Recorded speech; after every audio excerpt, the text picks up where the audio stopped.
The photographer pointed at Paige's sister and asked, "And how is she related to our graduate?"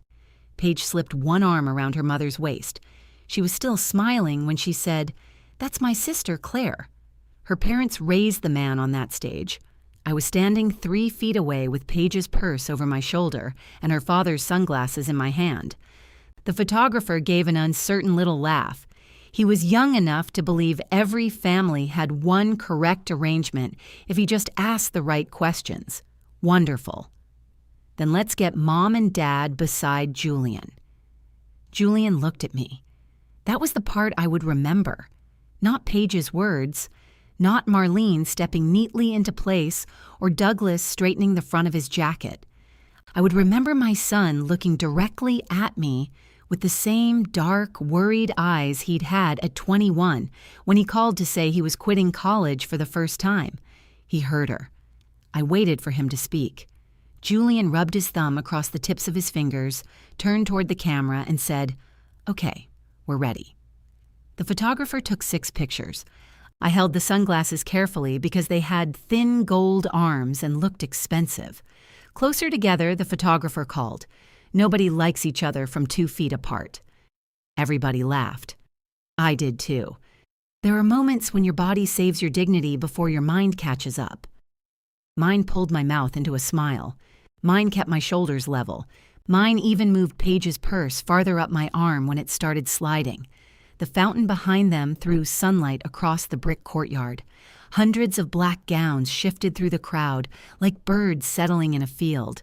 Families carried flowers, balloons, gift bags, and cardboard faces of graduates who had apparently not provided enough of their own face for the day.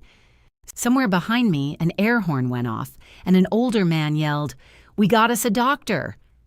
Julian wasn't a doctor, though Paige had started calling him one as a joke. He had earned his doctorate in physical therapy at 39 years old, which was close enough for the woman at the bakery to put a stethoscope on his graduation cake. "Now just the parents," the photographer said. I moved before anyone could tell me to. Paige's purse bumped against my hip as I stepped backward. Marlene and Douglas closed in beside Julian. Marlene was wearing pale blue, the same color as the university banner, and a pearl brooch shaped like a leaf. She had spent weeks finding that dress. I knew because she had texted me photographs from fitting rooms and asked which sleeves made her arms look less senatorial. I'd told her the short sleeves. I was right. She looked lovely. Douglas set one hand on Julian's shoulder. Julian's smile widened the way it did whenever he was trying too hard to look happy. Paige stood behind the photographer, making small circling motions with one finger. "Turn your diploma out, honey," she called. "We can't see the seal." I could have said something. People imagine silence happens because there are no words available, but I had plenty. I could have said, "That's funny, Paige. I don't remember your parents sitting beside him in the emergency room when he had a panic attack at 26 and thought his heart was failing." I could have said, "Did they raise him when he came home at 30 with 2 garbage bags of clothes and couldn't get out of bed before noon?" I could have listed rent payments, dental bills, job applications, and all the nights I slept lightly because Julian had a key, and shame often brought him home after midnight. But family accounting is ugly in public, especially when everybody has receipts. Douglas and Marlene had helped him. That was true. They had let Julian and Paige live in their guest suite during clinical rotations. Douglas had introduced him to a physical therapist at his golf club. Marlene had fed him when he was too tired to know he was hungry. I wasn't interested in stealing what belonged to them. I simply hadn't known they needed everything. "Evelyn?" I looked up. Julian was waving me forward. "Come on, Ma, we need one with you." One.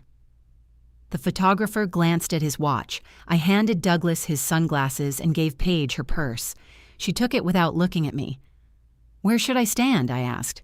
"Right here." Julian patted the space beside him. Paige's smile tightened. "Maybe put Evelyn on the end so we can keep the height balanced." The photographer moved me to Julian's left. Paige stood on his right with her parents beside her and Claire leaning in behind them. I was not actually on the end. Douglas was. But somehow I felt farther away than he was. Julian put his arm around my shoulders. The touch nearly undid me. "You good?" he murmured. I could smell the peppermint he kept in his pocket when he was nervous. "Of course," I said. The photographer lifted his camera. "Everybody say tuition." That got a genuine laugh. Even mine. The shutter clicked. Then Paige's college roommate came running across the courtyard, and the group broke open to receive her. Julian's arm left my shoulders. Somebody handed me a bouquet to hold. Claire wanted a picture by the university sign. Douglas wanted to find shade. Marlene needed the restroom. Within 30 seconds, I had become useful again. I stood near the fountain while the others moved toward the sign. The bouquet was sunflowers wrapped in brown paper, and a little card tied to it read, "We always knew you'd make us proud. Love, Mom and Dad. Marlene and Douglas." Presumably. My gift was in my purse, Arthur's watch, wrapped in the comics page because Julian's grandfather had considered store-bought wrapping paper a personal insult.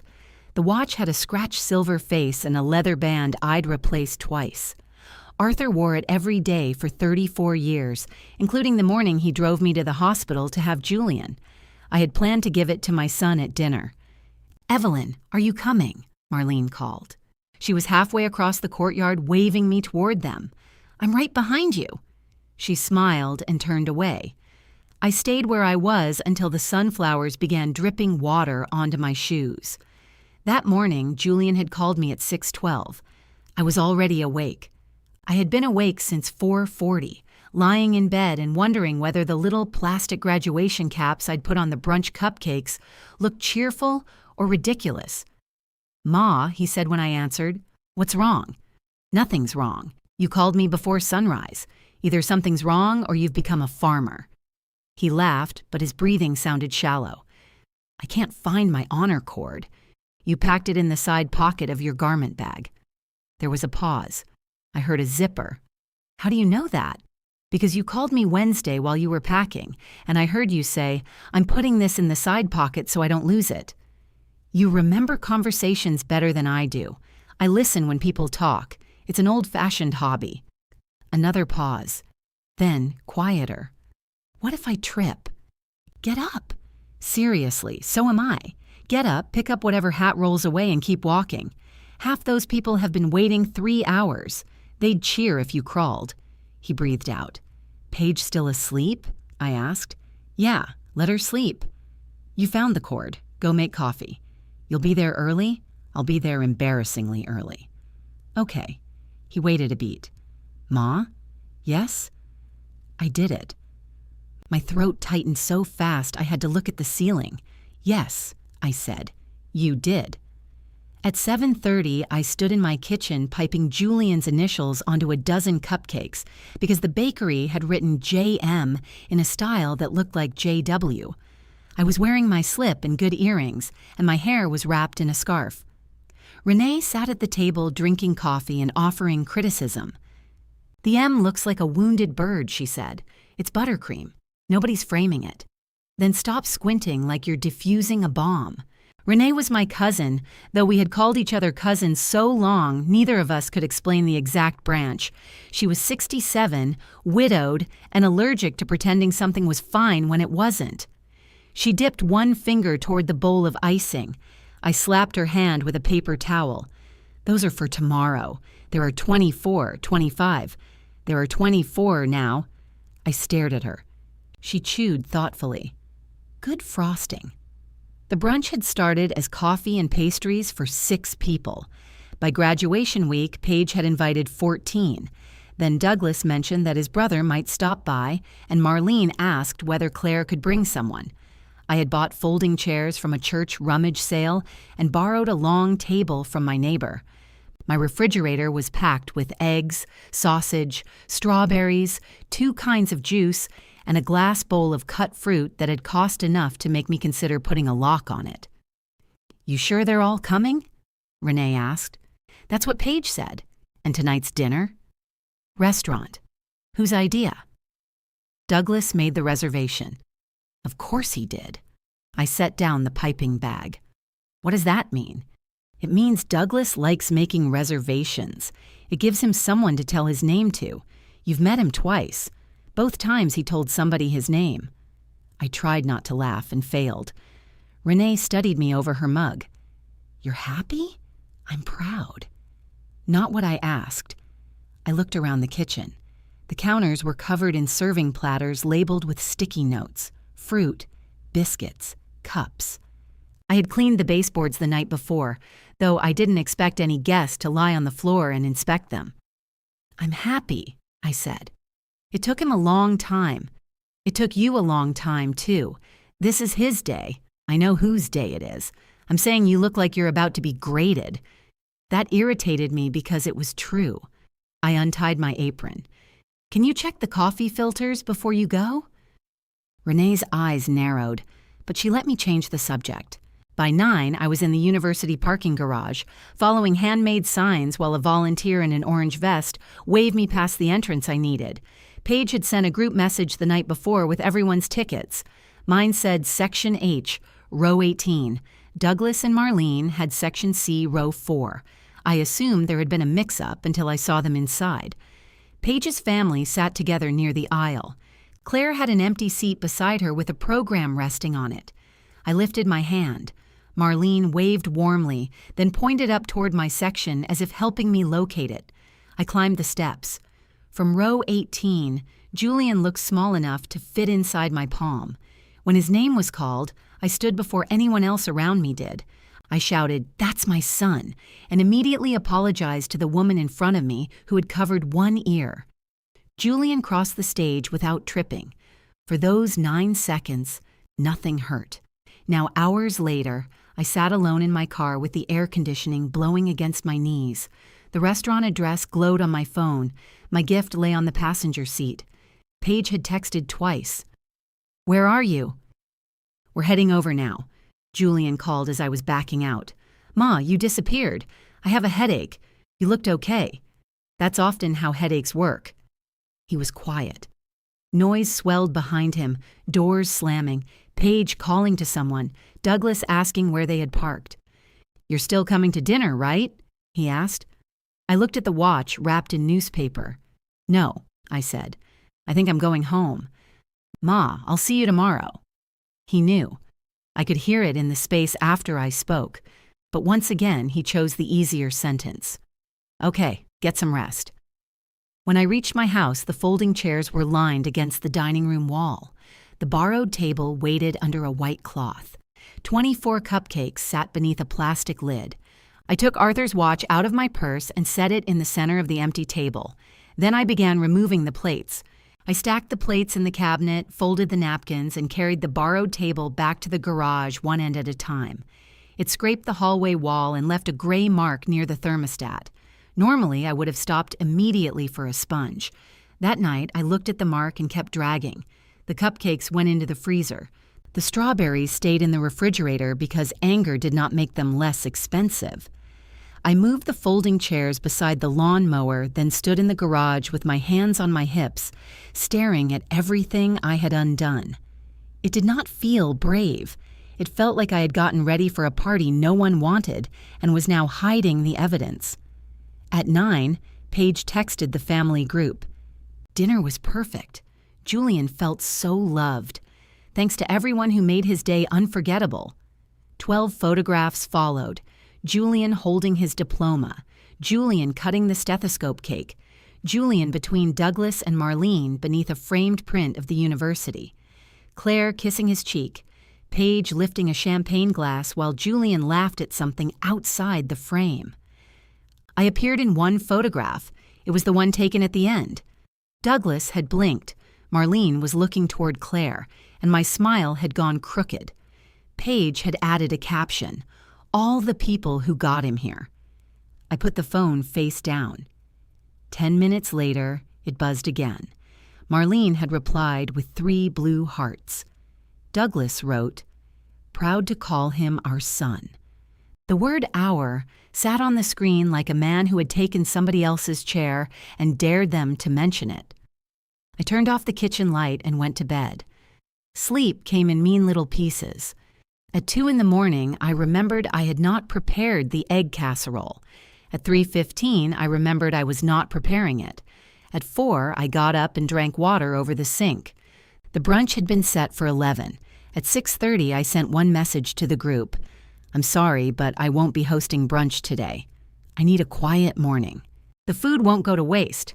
Congratulations again, Julian. I stared at the words for nearly a minute before pressing send.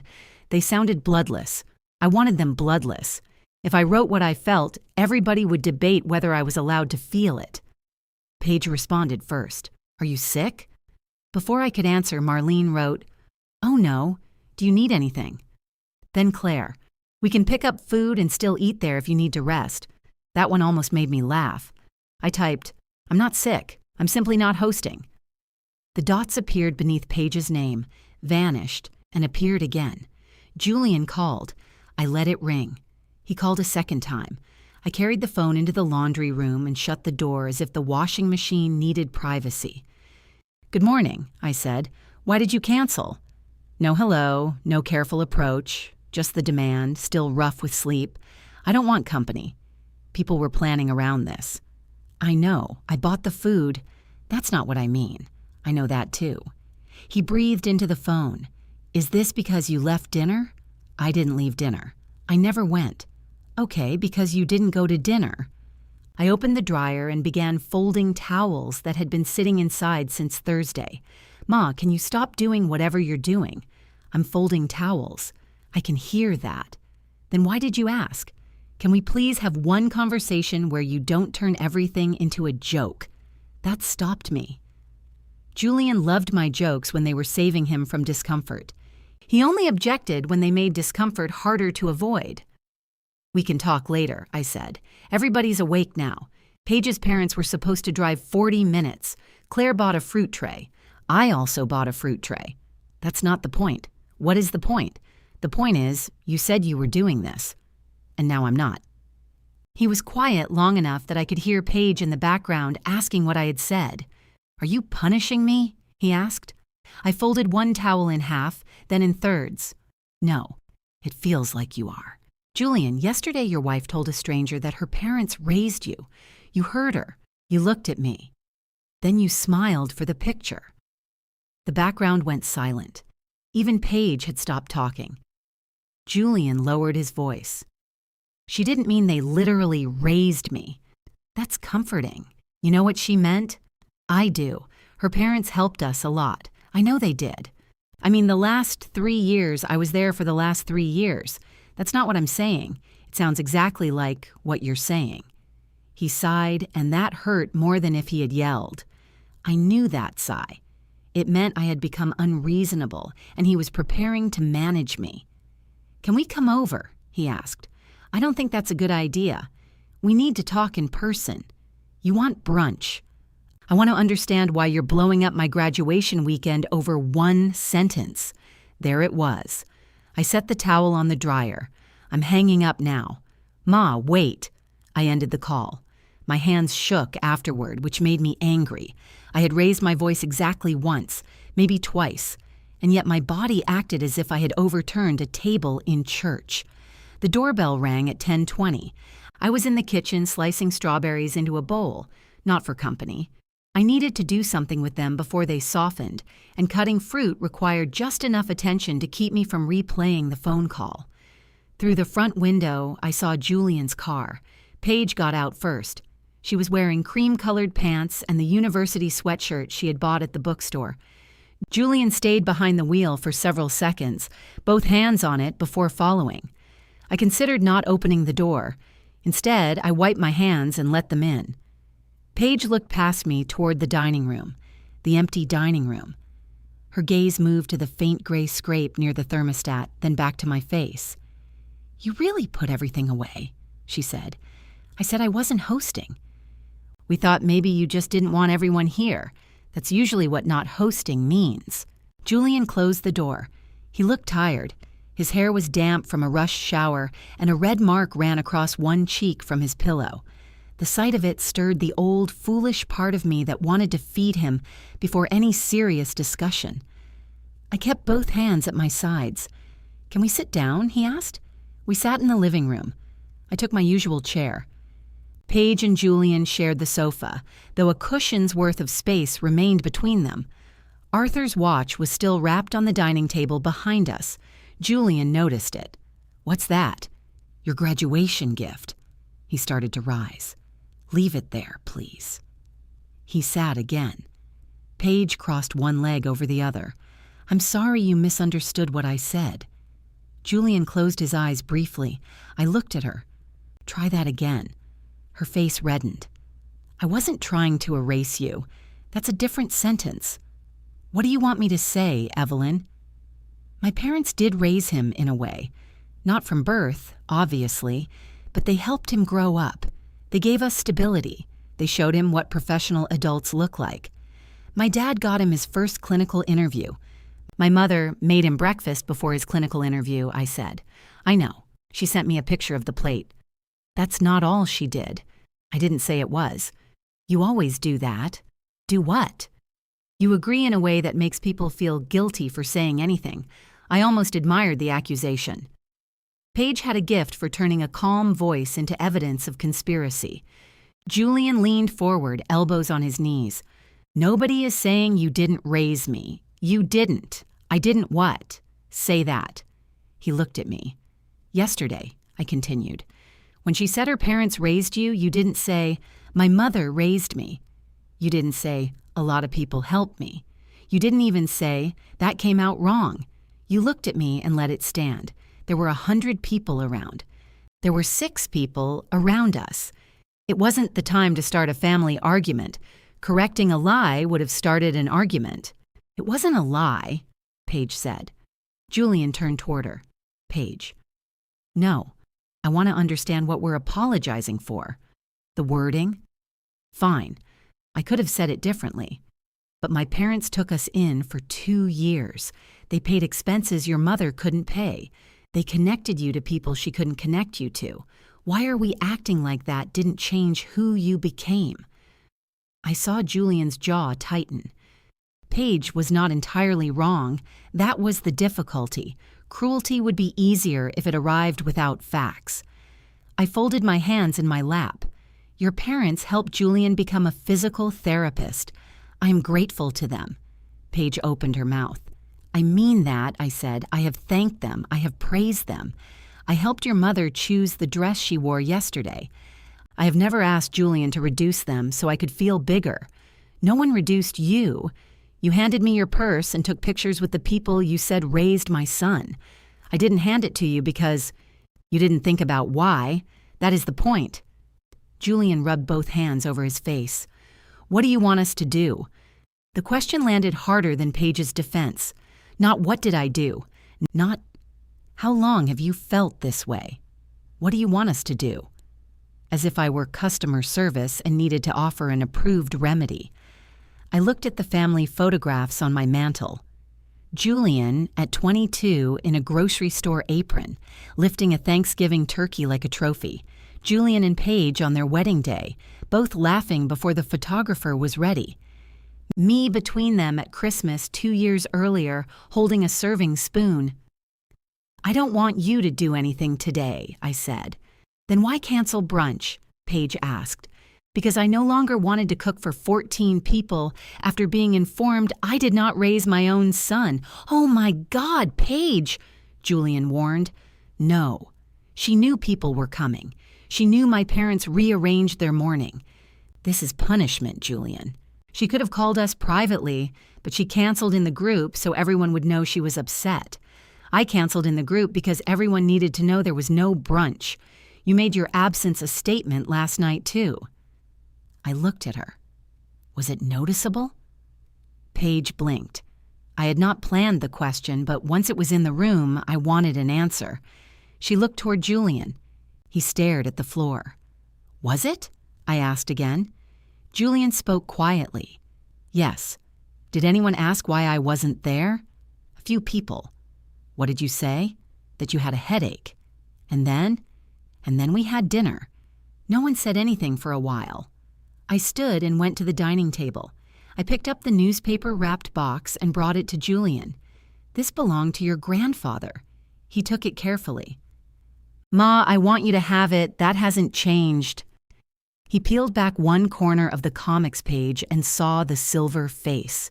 His expression broke just enough to make me look away. I thought you'd wear it to your first day, I said. He ran his thumb over the scratched crystal. Thank you. You're welcome. For one dangerous second, we were ourselves again. Then he asked, "Can we please just do brunch another weekend?" I felt something inside me become very still. No, I said. His hand stopped over the watch. I'm not rescheduling it, and I'm not doing Sunday dinner next week either. Paige's eyes sharpened. For how long? I don't know. What does that mean? It means I have spent years making myself useful enough that no one would notice how often I was being moved to the edge. Yesterday I noticed. Julian looked frightened now, though I had not raised my voice. I'm not cutting you out, I told him. I'm not disowning you. I love you.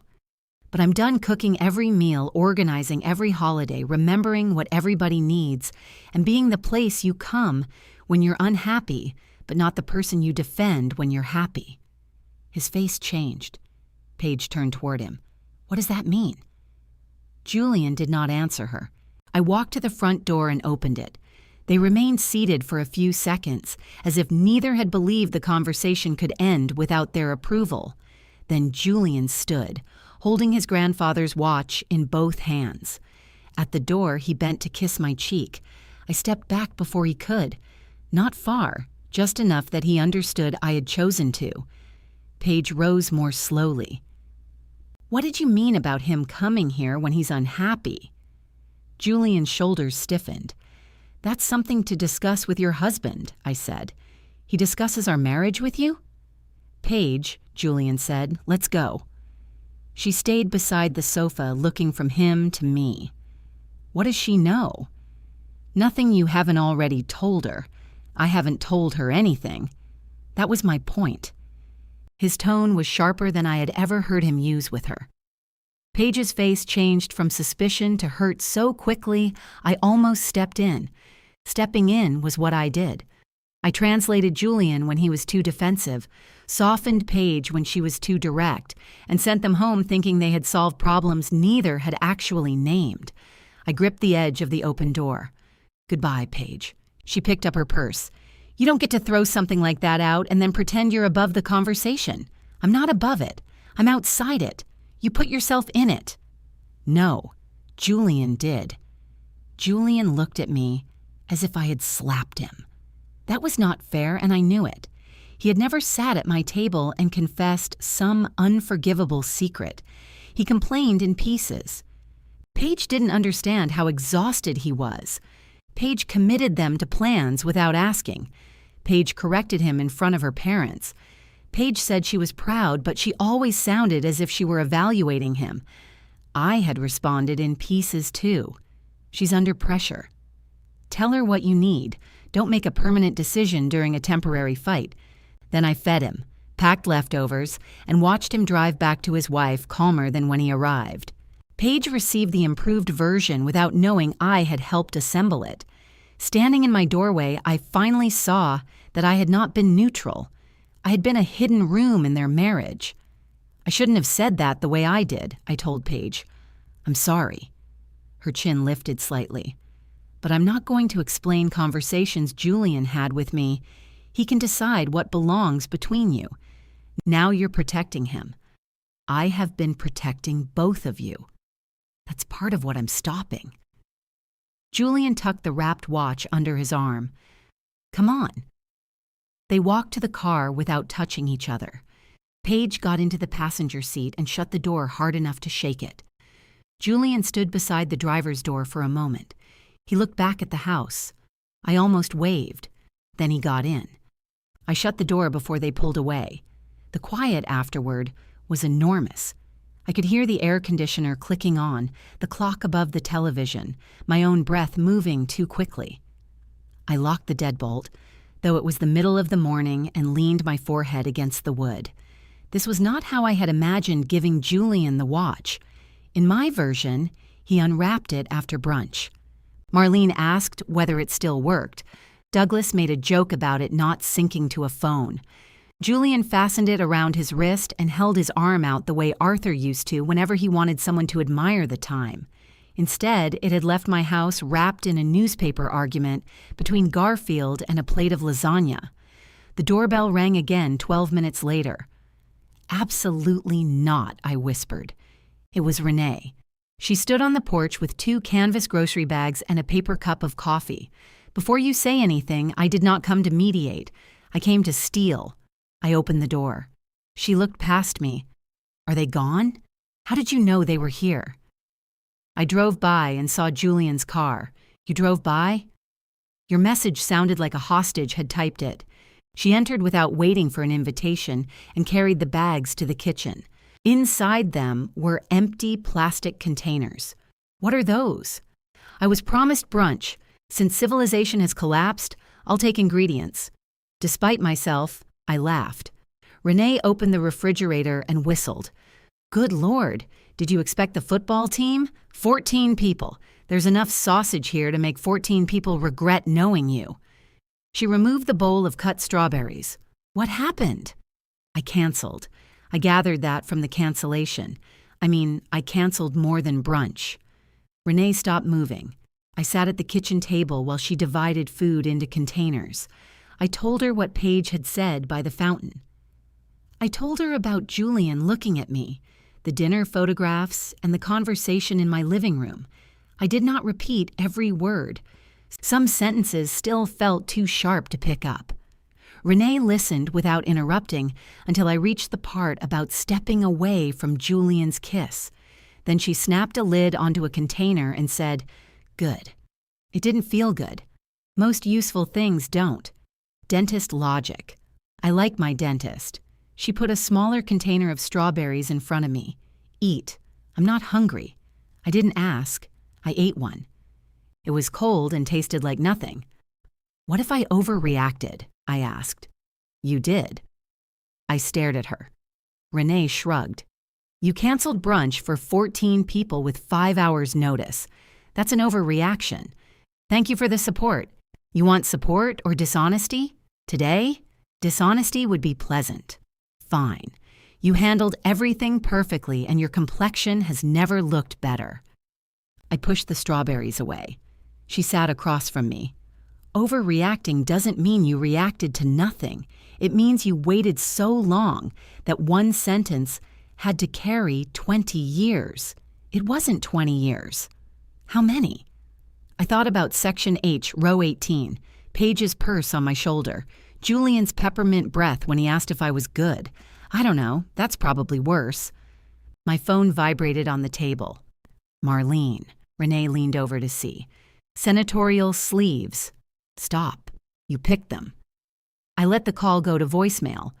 Marlene called again. "If you don't answer," Renee said, "she'll come over with a plant. She does like plants. She gives them when she doesn't know what to say. Answer before you get an orchid." I picked up. "Evelyn." Marlene's voice came soft and concerned. "I hope this isn't a bad time." "It's fine. Douglas and I wanted to check on you. Paige said there was some sort of misunderstanding." Renee silently mouthed, "Misunderstanding," and began loading sausage into a container. "I wouldn't call it that," I said. "Oh." Marlene paused. "Well, she said you were upset about something she said after the ceremony." I was. "She feels terrible." From what I had seen, Paige felt angry, cornered, and suspicious. Terrible was possible, but it had not made the top 3. "I'm sure she has a lot of feelings," I said. Marlene lowered her voice. "You know Paige, she can be careless when she's excited." I looked at the empty dining room. She was very clear. I'm certain she didn't mean to imply that Douglas and I literally raised Julian. She said exactly that, in a manner of speaking. "What manner is that?" Renee pointed at me approvingly. Another pause. "We were very involved during his program." I know, and before, frankly. When he and Paige first got serious, he was still finding his footing. He was 32. People mature at different ages. Yes, they do. Marlene sighed. "I don't want this to become a competition. Neither do I." "Good, because Julian needs all of us." There it was again. Need, dressed as love. Julian is nearly 40, I said. He'll manage. I only mean family shouldn't keep score. I looked at Renee, who was counting my sausages. Marlene, yesterday your daughter announced that you and Douglas made my son the man he is, and the two of you stepped into a parents-only photograph. Today you're asking me not to keep score. We didn't step into anything. The photographer placed us. He called for the parents. I thought he meant Paige's parents. At least that made me laugh. Marlene fell silent. I'm sorry, I said. That wasn't kind. No, it wasn't. But it was honest. I think everyone is emotional after a long weekend. It's Sunday morning. You know what I mean? I did. She meant emotion was a weather system that would pass if no one made decisions during it.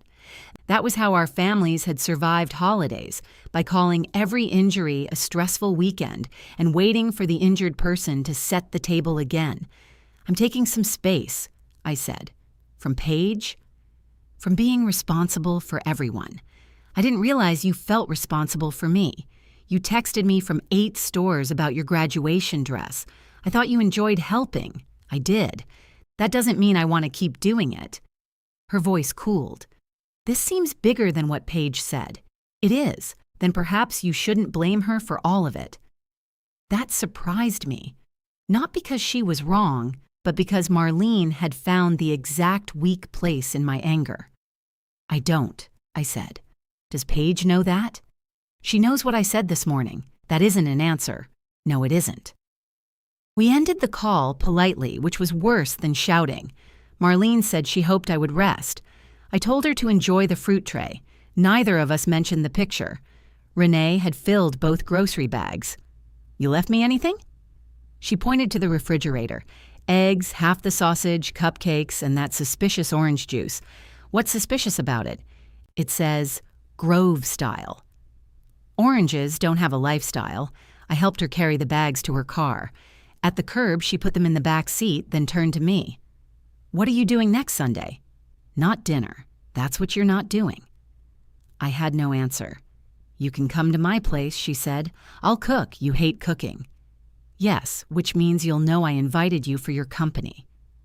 The joke slipped under my defenses so neatly I had to look away. I'll think about it. No. You'll come at 6. Bring nothing. She drove off with half my canceled brunch. The week moved more quietly than I expected. Julian did not call. Paige did not text. On Tuesday, she removed me from the shared calendar where she kept birthdays, dinners, appointments, and travel plans. I discovered it when my phone flashed a small message. You no longer have access. I read it twice. Then I set the phone down and went back to washing my coffee cup. By Thursday, the refrigerator looked normal again. I froze the last cupcakes and dropped the unopened juice at Renee's house. At work, I caught myself wondering whether Julian had completed his licensing paperwork, then remembered I was not his reminder service. Sunday came with rain. At 5:30, I put water on for tea. At 5:45, I opened the refrigerator and stared at ingredients that could have become dinner for 3. At 6, my doorbell did not ring. No one had said they were coming. Still, my body had been waiting. I turned off the porch light and drove to Renee's. Her dining table held 2 bowls of burned tomato soup and a plate of grilled cheese sandwiches blackened around the edges. She raised her glass when I walked in. To being wanted, she said, for reasons unrelated to cooking ability. I sat down across from her. For the first time in years, Sunday dinner began without my son. Renee's soup had the texture of wallpaper paste. She watched me take the first spoonful. Well, it's warm. That bad? You said I wasn't invited for my cooking ability. I assumed the same rule applied to yours. She tasted her own bowl and frowned. Needs salt. It needs a lawyer. We ate the sandwiches and left most of the soup. Rain tapped the windows, steady and soft. Renee had lit 2 candles even though we were sitting under the kitchen light, and one of them smelled aggressively like pine trees. You didn't have to do all this, I said. I opened 2 cans and damaged bread. You know what I mean. She tore a black corner from her sandwich. I know. For years, I had treated Renee as someone who would always be available once my real obligations were finished. I remembered canceling lunch with her because Julian needed help packing for his clinical rotation. Another time, I had left her birthday dinner before dessert because Paige called from an urgent care clinic with a sprained ankle and Julian was out of town. Renee had driven herself home from cataract surgery because I was hosting Marlene's anniversary dinner. At the time, every choice had seemed reasonable by itself. "I haven't been a very good friend to you," I said. Her eyes lifted. "We're cousins. That doesn't make me better. It gives you less opportunity to escape." "I'm serious. So am I. You've been there when it mattered. Have I?" She considered that instead of rushing to reassure me. "Not always," she said. The honesty hurt, but it was a clean hurt. There was no puzzle inside it. "I'm sorry. I know. You can't know. I just said it. I've known you were sorry for years. You were just too busy being necessary to do anything about it." She carried both soup bowls to the sink. I followed with our plates. "You make me sound like I had a condition. You did. Chronic usefulness. Is it fatal? Only to everybody's ability to find their own socks." We washed dishes together. When I left, she sent me home with one burned sandwich wrapped in foil and made me promise to come the following Sunday. I promised. The next morning at work, I opened my email to find a message from the shared family calendar. "Your access has been restored. No note came with it." I clicked before I could stop myself. Paige's birthday dinner was highlighted in purple 3 weeks away. Beside it, in parentheses, she had written, "Plans, TBD." Normally, that entry would already include a restaurant, reservation time, confirmation number, and a list of who was bringing what. I would have called the Italian place Paige liked because the dining room was quiet enough for Douglas. I would have reminded Marlene not to order flowers from the shop that delivered lilies, which gave Paige headaches. I would have bought the lemon cake she pretended not to expect every year. I closed the calendar. At noon, Marlene texted, "Do you remember the name of the restaurant where we had Paige's birthday 2 years ago?" I typed La Tavola, then deleted it. It was La Tavola. The manager's name was Ben. He had given us a private corner because I called 6 weeks ahead and spoke to him twice. I wrote, "I'm sure the name is in your old photos or messages." Marlene responded with a thumbs up. 10 minutes later, Claire texted, "Mom says you're mad at everyone. Are you still doing Paige's cake?" I put my phone in the desk drawer. "Trouble?" my coworker Celia asked. She sat across the aisle surrounded by little ceramic frogs. Celia and I had worked in payroll at the same building supply company for 11 years. We used to see movies together on Tuesdays because tickets were cheaper, but somewhere along the way I started declining. Tuesdays became grocery night for Sunday dinner, then laundry night after Julian and Paige began dropping theirs off when their apartment machines broke. "Family," I said. Celia nodded as if I had named a weather event. "My brother hasn't spoken to me since Easter. What happened?" I told him his potato salad tastes like wet drywall. "Does it?" "Yes, but apparently blood relatives are supposed to lie about mayonnaise." I laughed. She turned back to her screen. "I'm seeing that new detective movie tomorrow if you want to come." My first instinct was to say I had plans. I had no plans. "What time?" Celia spun slowly in her chair. "Are you asking because you might actually come?" I could still change my mind. 7:10. "I'll buy popcorn before you do." I went with her. The movie was terrible. The detective solved the murder because a suspect used the wrong kind of olive oil, which Celia said was insulting to both police and cooking. We stayed in the parking lot afterward, talking until nearly 10. When I got home, Julian had sent me a photograph. He stood in front of a rehabilitation clinic wearing navy slacks, a white shirt, and a name badge clipped too high on his chest. Arthur's watch was on his wrist. "First day tomorrow," he had written. I enlarged the photograph until the watch filled the screen. The new leather band looked darker against his skin than it had in Arthur's old pictures. "You look ready," I replied. The dots appeared immediately. "Thanks." Then nothing. I took off my shoes and sat on the edge of my bed, still holding the phone. Before graduation, Julian would have called. I would have asked whether he had packed lunch, whether he knew where to park, whether he had printed the insurance forms. He would have groaned and answered every question. I typed, "Call me if you're nervous." I stared at the words. Then I deleted them. His first day passed without a call. So did the second. On Friday afternoon, I received a picture of flowers Marlene had sent to the clinic. The card said, "We always knew you would heal people." The photograph was in the family group. Paige had restored my access there, too, apparently. Douglas reacted with applause symbols. Claire wrote, "Dr. Julian." I pressed the little heart beneath the picture. That evening, Julian called while I was carrying groceries into the house. "Hey," he said. "Hey yourself, what are you doing?" "Trying to get a watermelon out of my trunk without dropping it." "You bought a whole watermelon?" They weren't selling halves. Most stores sell halves. This one was emotionally committed to keeping the fruit together. He laughed. The sound went through me so warmly that I leaned against the car. "How was your first week?" I asked. "Good." "Only good?" "Hard." There it was, the word that opened the hidden door. I carried the watermelon inside, holding the phone between my ear and shoulder. Julian told me about a patient who had refused to do the exercises he prescribed, then complained Julian was not helping. His supervisor had stepped in and corrected Julian in front of the patient.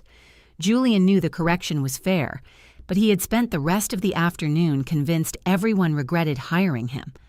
"That sounds like a first week," I said. I felt stupid. "You're new, not stupid." That's what Paige said. Smart woman. He went quiet. I set the watermelon on the counter. "What?" "Nothing." "Julian. She invited her parents over tonight. I told her I didn't want to see anybody. Maybe she thought company would distract you. She thought I needed to celebrate surviving the week. That isn't a terrible thought." "I didn't say it was terrible. You sound irritated." "I'm tired." "Then tell her you're tired." I did. She said I'm using work as an excuse to isolate myself. I opened the refrigerator, although the watermelon would not fit. "Did you call me from home?" "No." I stopped for gas. "Does Paige know you're talking to me?" He did not answer. I shut the refrigerator. "Julian." "What?" "You can't keep calling me from parking lots to complain about your wife. I'm not complaining. You're hiding at a gas station because her parents are at your house. I just needed to talk to somebody. Talk to Paige. I tried. Try again." His voice cooled. "So that's it? I can't talk to my own mother? You can talk to me. You can tell me about work, your life, the weather, this watermelon, but I'm not going to help you go home feeling better while Paige has no idea you were angry with her. She knows I'm angry. Does she know why? She should. That isn't the same thing." A car horn sounded on his end. Julian muttered something away from the phone. "I have to move," he said, "then go home." "Right." "Julian." "No, I understand. Boundaries." The way he said it turned the word into a locked gate. "I love you," I said. "Yeah." He hung up. I spent 10 minutes rearranging the refrigerator to make room for the watermelon. I took out a pitcher, moved the eggs, stacked 2 containers that did not want to stack, and finally shoved the fruit onto the bottom shelf. Then I closed the door and cried. Not dramatically. I did not slide to the floor or cover my face. I stood in the middle of the kitchen and let the tears run while the grocery bags remained unpacked. I had done exactly what I said I would do. It felt worse than giving in. My phone stayed silent on the table. At 7:30, Claire called. I stepped into Renee's hallway to answer. "Evelyn," she said, breathless, "please tell me you remember where Paige likes to get her lemon cake?" "I do, thank God. Mom ordered one from some bakery near her house, but they put coconut between the layers last time, and Paige hates coconut." "I know. So what's the place?" I leaned against the wall. Through the doorway, Renee was demonstrating something with a fork while Celia laughed. "Ask Paige," I said. "It's supposed to be a surprise. Then you'll have to choose." Claire made a small, frustrated sound. "Why are you making everything so difficult? I'm not making the cake difficult." "You know what I mean." "Yes," I said. "I'm beginning to." I ended the call before she could ask again. When I returned to the table, Renee looked at my face but did not ask what happened. She simply pushed the bread basket toward me. Celia lifted her glass. "We're considering next Tuesday for another movie. There's nothing good playing. That didn't stop us last time." My phone buzzed. A message from Julian. "I heard you wouldn't help Claire with one simple question. How long are you planning to keep this up?" I read it once, then turned the phone face down. "Tuesday works," I said. I did not answer Julian until the next morning. I wrote 3 different replies before I found one that did not sound like either surrender or war. I'm not trying to make anything difficult. I'm letting other adults handle things they used to expect me to handle. Claire can ask Paige what cake she likes, choose one herself, or skip the cake. All 3 are reasonable. His response came while I was brushing my teeth. "You know that isn't the point." I rinsed my mouth, wiped the sink, and left for work without asking what the point was. For the next 2 weeks, the family calendar filled in slowly. Paige's birthday dinner moved from plans TBD to dinner. Details coming, then to dinner at Douglas and Marlene's, and finally to Emilio's Steakhouse, 7 o'clock. Emilio's was 45 minutes from Paige's apartment and had television screens above the bar. She hated restaurants with television screens. Every time someone looked past her shoulder, she assumed she was boring them. I said nothing. On the Monday before her birthday, Julian called. "Are you coming Friday? I wasn't invited. It's on the calendar. So is your dentist appointment. You know the calendar is the invitation. I don't know that anymore." He exhaled. "Fine. I am officially inviting you to Paige's birthday dinner. Thank you. I'd like to come." He sounded surprised, which offended me until I remembered I had skipped his graduation dinner and canceled brunch. "Okay," he said. "Good. Do I need to bring anything?" The question escaped before I could stop it. "No." "Are you sure?" "Yes. Just come."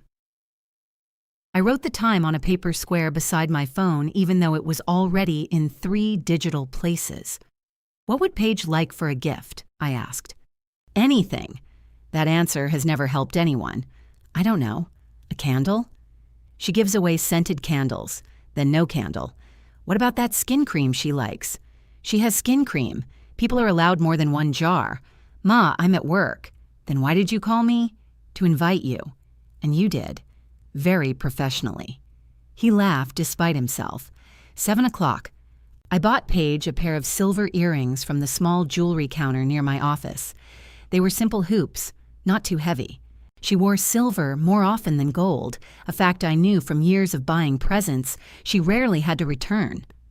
On Friday, I arrived at Emilio's at 6:55. Marlene was at the hostess stand, arguing in a whisper. Douglas stood behind her holding a white bakery box at an angle. Claire and the man she had brought to graduation were at the bar. I still did not know his name. Julian spotted me first. "Hey, Ma." He kissed my cheek before I could decide whether to move. I let him. Arthur's watch showed beneath his jacket cuff. The new band was already curving around Julian's wrist. "You wore it." "I wear it every day." I wanted to touch the scratched face, but I kept my hand on my purse. "What's happening?" I asked. He glanced toward Marlene. "They don't have the reservation." "What do you mean?" Mom called, Paige said, coming up behind him. But apparently she called the steakhouse in Ridgefield. Her expression was pleasant in the way a locked door was pleasant. Her hair was pinned back, and she wore a dark green dress I had seen once before at an anniversary party. "Happy birthday," I said. I hugged her. She hugged me back with one arm. "You look beautiful." "Thank you." I gave her the small gift bag. "You didn't have to bring anything. I wanted to." She looked into the bag, then took out the earrings. Her face softened. "These are pretty. They're not scented." She laughed before she could stop herself. "That's a plus." For a moment, we stood together without trying to decide who was right. Then Marlene returned from the hostess stand. "They can seat us at 8:15, she announced, "or put us at 2 separate tables now." "2 tables?" Douglas asked. "There are 9 of us." 8, Claire said. Everyone turned toward her. She pointed at the man beside her. Noah got called into work. Apparently his name was Noah, and apparently he had already left. 8, then, Douglas said. Can they do 1 table for 8? They can do 2 tables for 4. That's still 2 tables. Yes, Douglas. I understand numbers. Paige closed her eyes. I knew Ben at La Tavola would sometimes hold a table near the kitchen for large walk-ins. I also knew his cell number was still in my phone. The restaurant was 10 minutes away. My fingers tightened around my purse strap. Julian looked at me. It was only a glance. He did not ask. I could have solved the problem before anyone finished arguing. Instead, I said, I don't mind waiting. Marlene looked at her watch. For an hour and 15 minutes? We could sit at the bar. The bar has no chairs left, Douglas said. Claire suggested a Mexican restaurant across the highway. Paige said she did not want Mexican food. Douglas asked whether anyone had checked the Italian place. Marlena said the whole reason they were at Emilio's was because La Tavola had no reservations. I thought you said you couldn't remember its name, I said. She looked at me. I found it. Something passed between us, small and sharp. In the end, we accepted 2 tables. Paige sat with Julian, Douglas, and Marlene. I sat with Claire, one of Paige's co-workers named Stella, and Stella's husband, whose name I forgot as soon as he said it. Our tables were separated by a fake brick divider topped with plastic ivy. I could see Julian if I leaned left. I could see Paige only when she leaned forward. Stella's husband spent 20 minutes explaining his home espresso machine. Claire drank 2 glasses of wine and texted beneath the table. Every few minutes, someone from Paige's table turned around and called a sentence toward us. What are you ordering? Did they bring your bread? Mom, do you want another wine? It was less like a birthday dinner and more like survivors communicating across a ravine. I tried to enjoy myself. Stella was funny and told a story about Paige correcting the grammar on a sympathy card at work. Claire said that was the most Paige thing she had ever heard. I laughed, and Paige turned around to ask what was funny. We repeated the story badly. She smiled anyway. When the meals came, mine belonged to Marlene. Marlene had mine. We passed the plates over the divider while Douglas warned everyone not to spill sauce on his jacket. This is nice, Marlene said. No one answered. After dinner, Douglas lifted the bakery box onto the table. The top had sagged where his hand had pressed against it. The cake read, Happy birthday, Peg. There was no room for the E. Paige stared at it. The bakery did that, Marlene said immediately. I gave them the correct spelling. It's fine, Paige said. Claire leaned across the divider. What kind is it? Lemon, Marlene said proudly. With coconut filling, Douglas added. Claire looked at me. I looked at the cake. Paige's smile remained perfectly still. Great. Oh, Marlene said. Do you not like coconut? She's never liked coconut, Claire said. I like it fine. No, you don't. Claire. What? You don't. Marlene turned toward me. You told me the other bakery used coconut. I said they used coconut last time and Paige didn't eat it. Well, that's not how I remember the conversation. I had not spoken to her about the cake at all. Claire must have passed along part of what I told her on the phone. Before I could answer, Julian said, Can we just sing? The servers brought plates.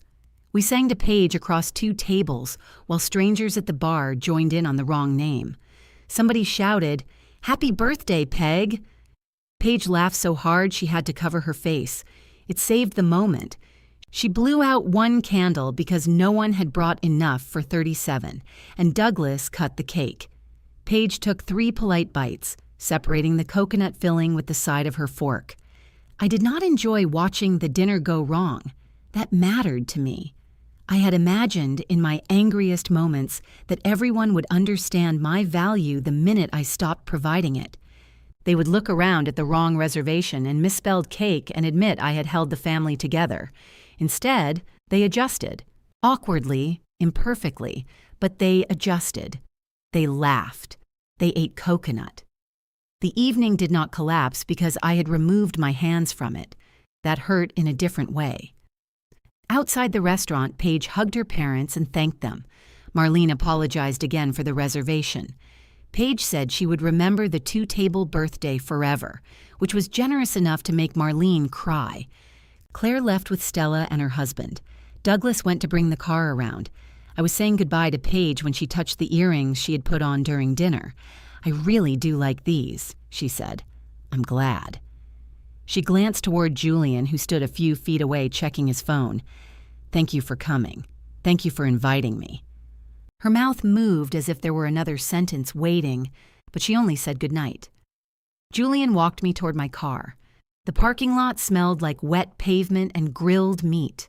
A delivery truck idled near the kitchen entrance. "You knew the restaurant wouldn't work," he said. I stopped. "What? You knew Paige hated this place." "I did. You also knew La Tavola might fit us in." "I knew they sometimes could. You have the manager's number." "Yes." He stared at me. "And you just sat there.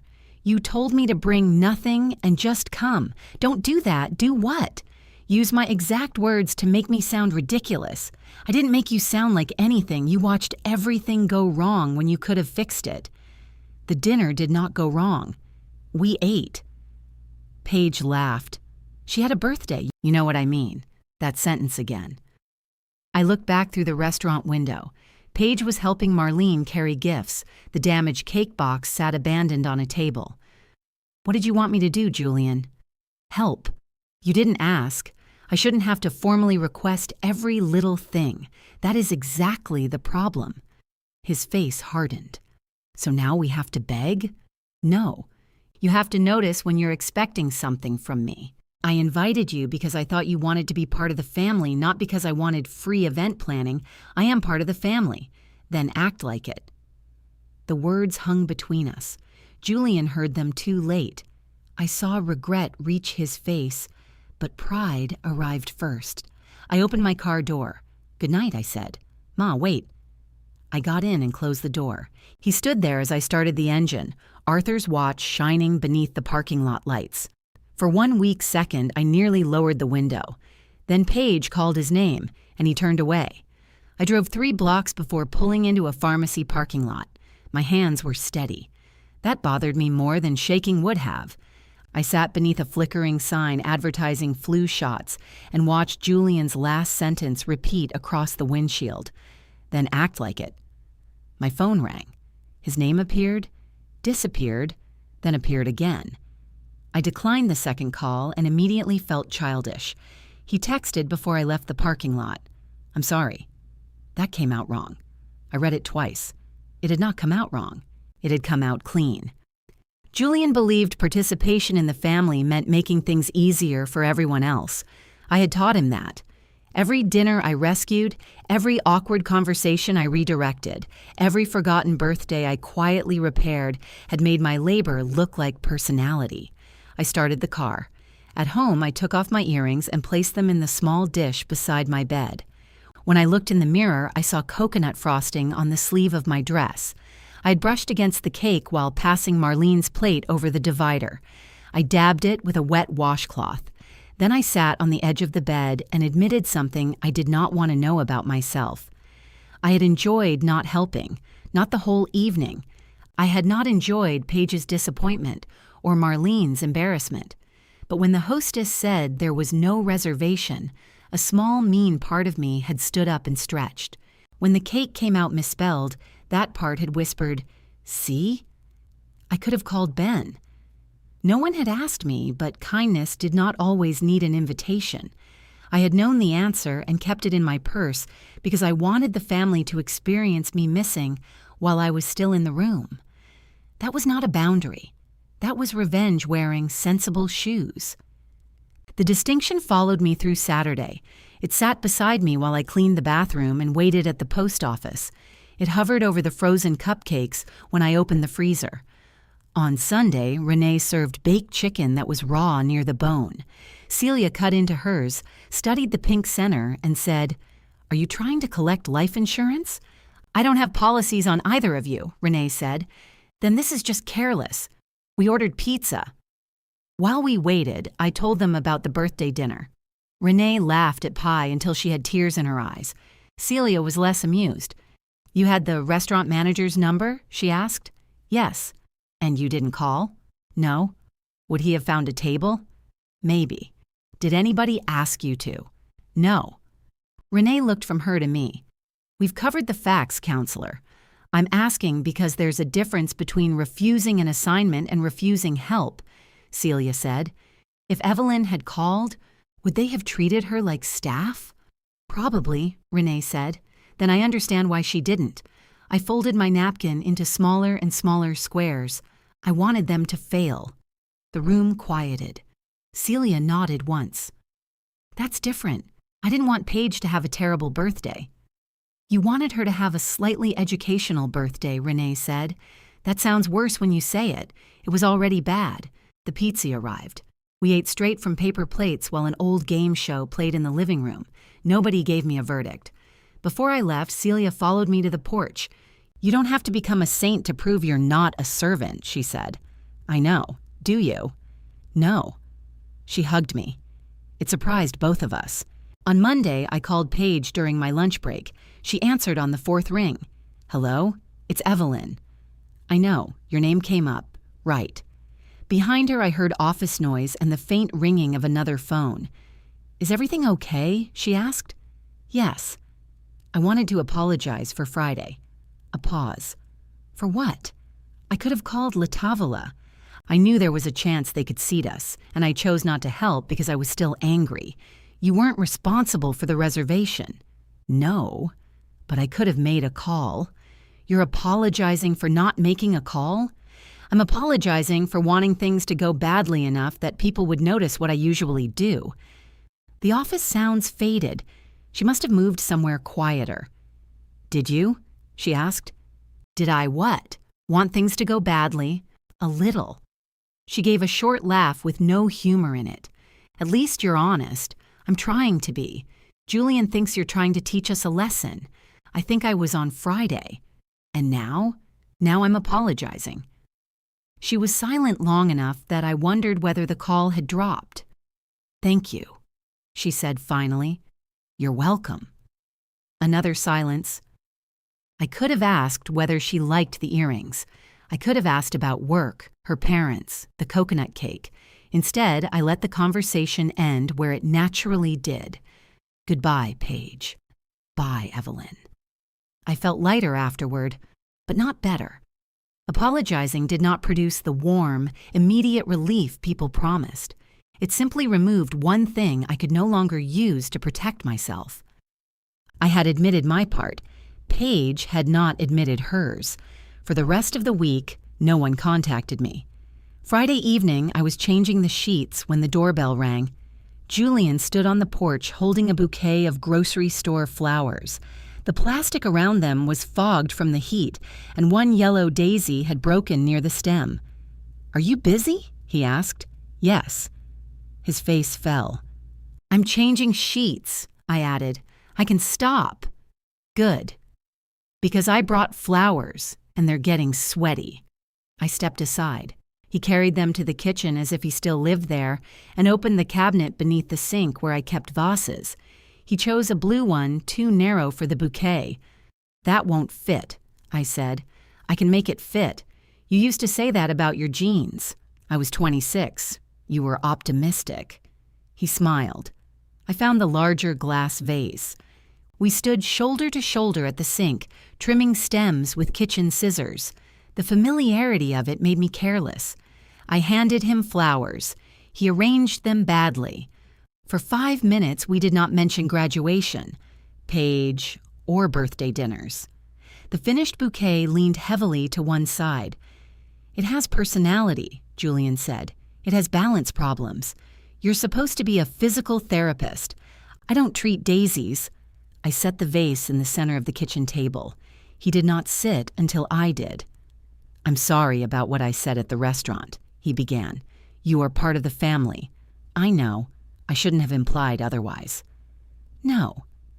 He rubbed the face of Arthur's watch with his thumb. I was frustrated. I know. You kept saying no one asked you, like we needed to file a request. Sometimes you do need to ask, but we never had to before. That's true. He looked at me, waiting. I did not rescue him. He leaned back. This is hard. For you? For everybody. I'm sure it is. Paige thinks you hate her. I don't. She thinks you're blaming her for years of stuff that happened before she was even around. I told her mother I don't blame Paige for all of it. You told her mother? Marlene called me after brunch was canceled. His mouth tightened. What did you say? That I was taking space from being responsible for everyone. Did you talk about us? We talked about what happened at graduation. Great. You're upset I discussed something Marlene witnessed with Marlene? I'm upset this is spreading through the whole family. It happened in front of the whole family. No. Paige made one stupid comment in front of a photographer, and now every dinner and phone call is a referendum on whether we appreciate you. I looked at the flowers. So that's why you came? I came to apologize. You did. He waited again. Thank you, I said. His shoulders lowered slightly. Paige didn't mean it the way it sounded. The relief I had begun to feel closed like a fist. You already apologized, Julian. I'm trying to explain. I understand her explanation. Your wife's parents helped you become an adult. They showed you stability, supported your career, and gave you opportunities I couldn't. That isn't how I would say it. How would you say it? He stared at the table. They helped me get my life together. I felt the old urge to remind him that his life had not been scattered pieces when he met them. He had a job. He paid rent. He loved their daughter. He was also afraid, uncertain, and ashamed of how long it had taken him to find direction. Both things were true. They did help you, I said. So you understand. I understand what they gave you. What I don't understand is why you needed to let Paige take something from me to honor it. She wasn't trying to take anything, but she did. It was one sentence. You were one sentence away from stopping it. His eyes lifted. I had found the exact place he did not want touched. I froze, he said. No, you didn't. You posed. That's not fair. It's accurate. He stood and walked to the sink, then back to the table. I was trying to get through the day without a scene. I wasn't making a scene. I knew from your face that you were hurt, and that made you protect Paige? It made me think we could deal with it later. You didn't follow me to the car. You didn't call after dinner. You didn't come here until the brunch was gone. I called when you left. To ask if I was still coming. What was I supposed to do? Walk out of my own graduation dinner? You keep asking that as if there was one correct performance I expected, and you failed to memorize it. Then tell me what you want. I want you to understand what happened without asking me to make it convenient. He sat again, more heavily. Neither of us spoke for a while. Finally, he said, Are you going to start Sunday dinners again? There it was, tucked inside the flowers. No. His face closed. I apologized. And I thanked you. What else do you want? Consistency. What does that mean? I don't know yet. But it doesn't mean returning everything to normal because you brought daisies and said Paige didn't mean it. They're not all daisies. I looked at the bouquet. He laughed once bitterly. Sorry. Bad time. Yes. He stood. At the door, he kissed my cheek. This time I let him. I do love you, he said. I know. I love you too. Doesn't feel like enough anymore. It was always enough for me, I said. Respect is what went missing. He left without answering. I watched his car disappear, then went back to the kitchen.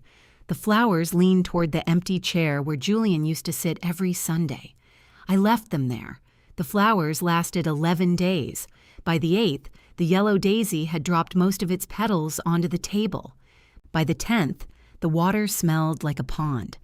I kept trimming the stems and removing the dead pieces until the arrangement became 3 carnations, a sprig of greenery, and one stubborn purple flower I could not identify. On the 11th morning, I carried the vase to the sink. I stood there longer than necessary. Then I threw the flowers away, washed the vase, and returned it to the cabinet. Celia had begun leaving movie listings on my desk with certain times circled in red. Renee started calling on Thursday evenings to discuss Sunday dinner as if we were negotiating an international summit. "I'm making meatloaf," she announced one week. "Should I alert the hospital?" "You could be supportive. I support ordering something else. You're going to eat it. I'll update my will." It turned out Renee could cook when fear improved her concentration. The meatloaf was dry but recognizable. I praised it so thoroughly that she accused me of sarcasm. My life did not become glamorous. I went to work, I bought groceries, I watched bad movies and ate food at Renee's table that sometimes required condiments for structural support. On Tuesday evenings, Celia and I began stopping for pie after the movie, even when the movie ended late. Ordinary pleasure felt suspicious at first. I kept expecting my phone to ring with a task I had forgotten. I would wake on Saturday thinking I needed to shop for Sunday dinner, then remember no one was coming. The relief arrived first. The loneliness came directly behind it. Julian and I exchanged short messages. "How was work?" "Good. Busy. How are you?" "Fine." Once he sent a photograph of Arthur's watch beside a treatment chart and wrote, "Still keeps perfect time." I replied, "Your grandfather would say that's because he trained it properly." Julian sent a laughing face. That was our longest conversation in 9 days. Paige did not contact me at all. Her silence felt intentional, but then so did mine. On a Wednesday evening, the doorbell rang while I was eating cereal for dinner.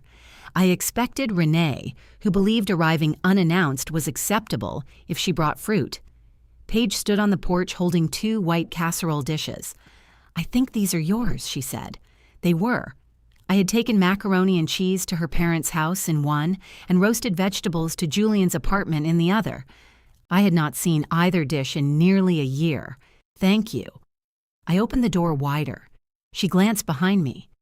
"Am I interrupting dinner?" "No." The cereal bowl was visible on the coffee table. "You're eating cereal. I didn't say it was a good dinner." She stepped inside. Paige wore black work pants and a sleeveless blouse. Her hair was pulled into a low knot, and there were faint shadows beneath her eyes. I took the casserole dishes into the kitchen. When I turned around, she was still standing near the door with her purse over one shoulder. "Would you like coffee?" I asked. "It's almost 8. Tea? Do you have wine?" I looked at her. "That was a joke," she said. "I do have wine." "Oh." We ended up at the kitchen table with 2 small glasses of white wine that had been open long enough to lose any personality. Paige took one sip and made a face. "When did you open this?" "Possibly during tax season. That was 3 months ago. Wine doesn't know what month it is." She pushed the glass away. I did not ask why she had come. If the casserole dishes were truly the reason, she could have given them to Julian. She studied the table. "The flowers are gone." "They died," I figured. "Did Julian tell you what kind the purple one was?" "No, neither of us knew." She nodded as if this confirmed something important. "How is he?" I asked. "You could ask him." "I do." "Then you know."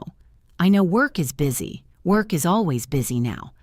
She traced one finger through the ring her wine glass had left on the table. I waited.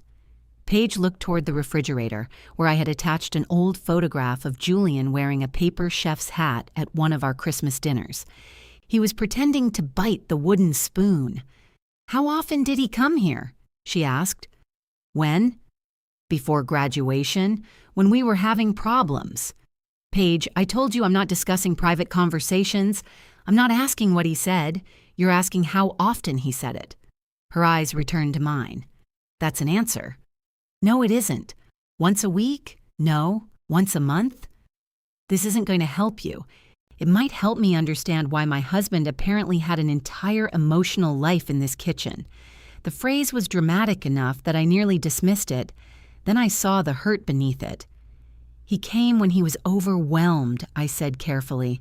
"With me, with work, school, money, himself. Sometimes you, and you never thought I should know? It wasn't my place to report him, but it was your place to advise him. Usually I advised him to talk to you. After you heard his version, that was the version available." She leaned back. "You really don't see a problem with that?" "I do now." My answer unsettled her. I folded my hands around my untouched wine glass. I liked being the person Julian came to. It made me feel close to him. Maybe I didn't ask enough questions about whether that closeness was costing you something. Paige's expression loosened, then tightened again. He says he could breathe here. He said that? Last week. I looked away. Exactly, she said. What? That look. You like it. The accusation struck because it was true. I'm his mother, and I'm his wife. I know that. Do you?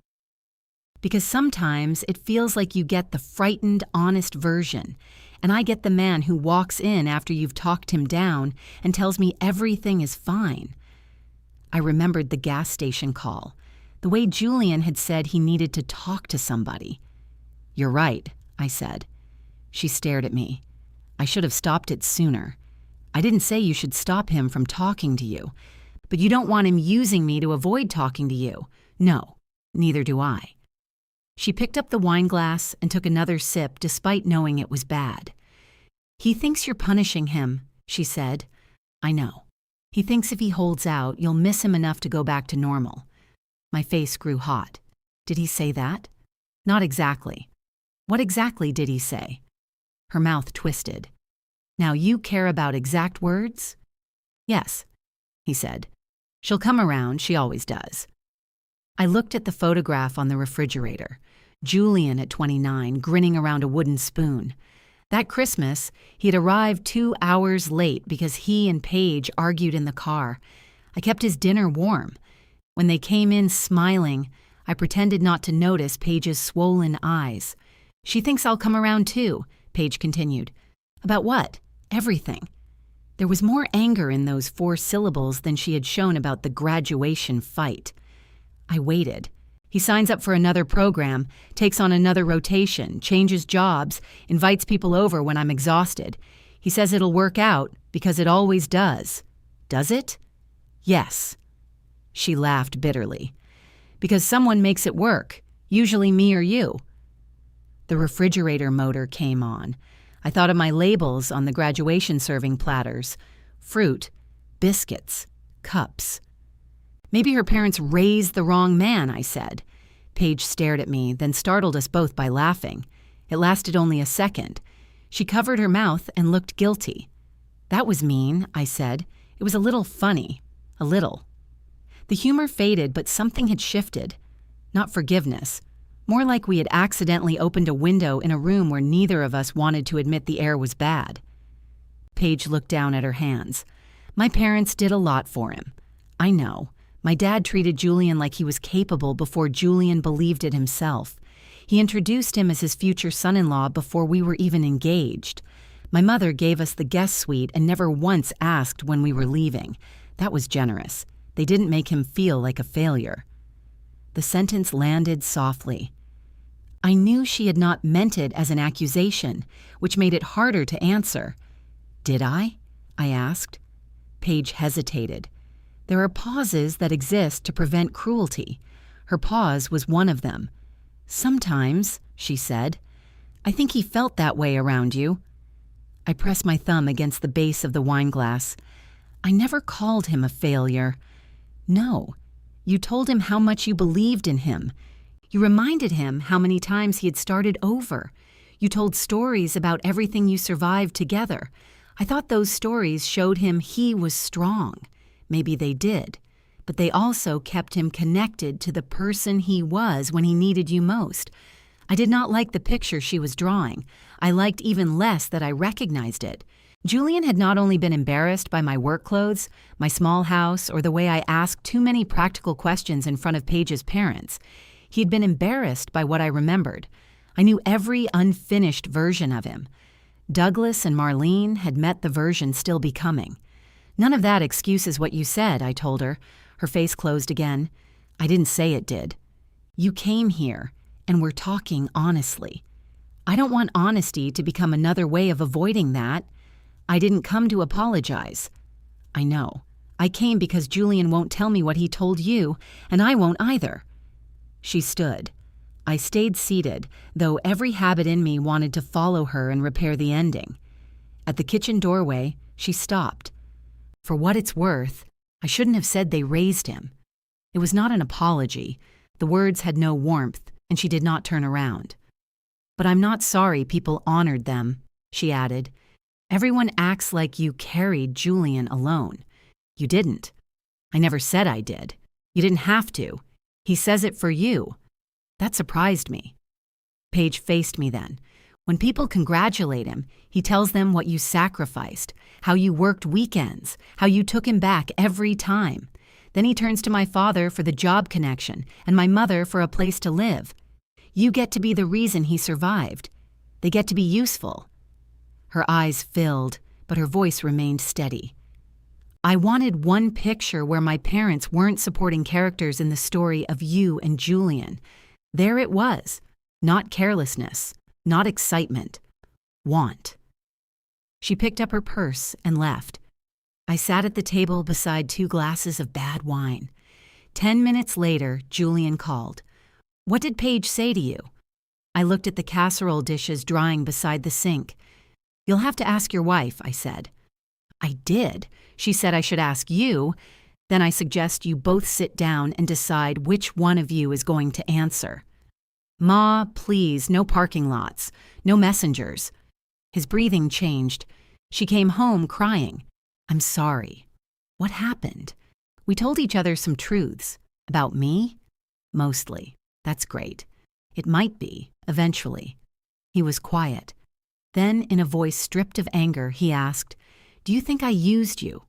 I closed my eyes. Yes, I said, and I think I taught you how. Neither of us spoke. For once, I did not rush to make the silence easier. Julian let out a breath that sounded almost like a laugh. That's a terrible answer. It's the truest one I have. So all those times I came over, you were keeping score? No. You just decided later that I was using you. I decided later that I was letting you use me in ways that weren't good for either of us. That sounds like something from a therapist's waiting room. It probably is. They put better magazines in those places now. Can you please not joke? I pressed my lips together. He continued, I came to you because I trusted you. I know. You're my mother. I know that too.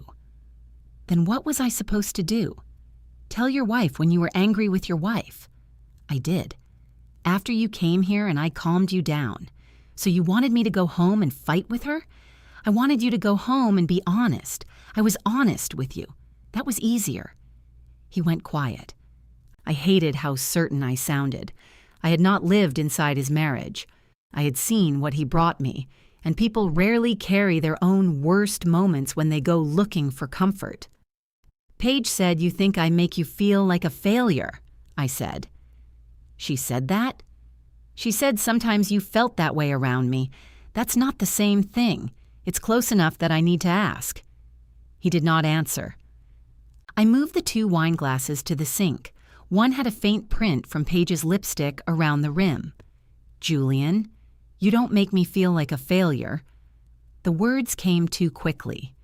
But, he sighed, you remember everything. I'm getting older. Let me enjoy one advantage. You remember every time I messed up and you turn it into some inspirational story. My hand tightened around the glass. I thought you liked those stories. Sometimes I do. And sometimes I don't want to be the guy who needed his mother to save him. The kitchen seemed to shrink around me. I rinsed Paige's glass, though it did not need rinsing yet. I'm sorry, I said. For what? For telling your life in a way that kept me important. That's not what I meant.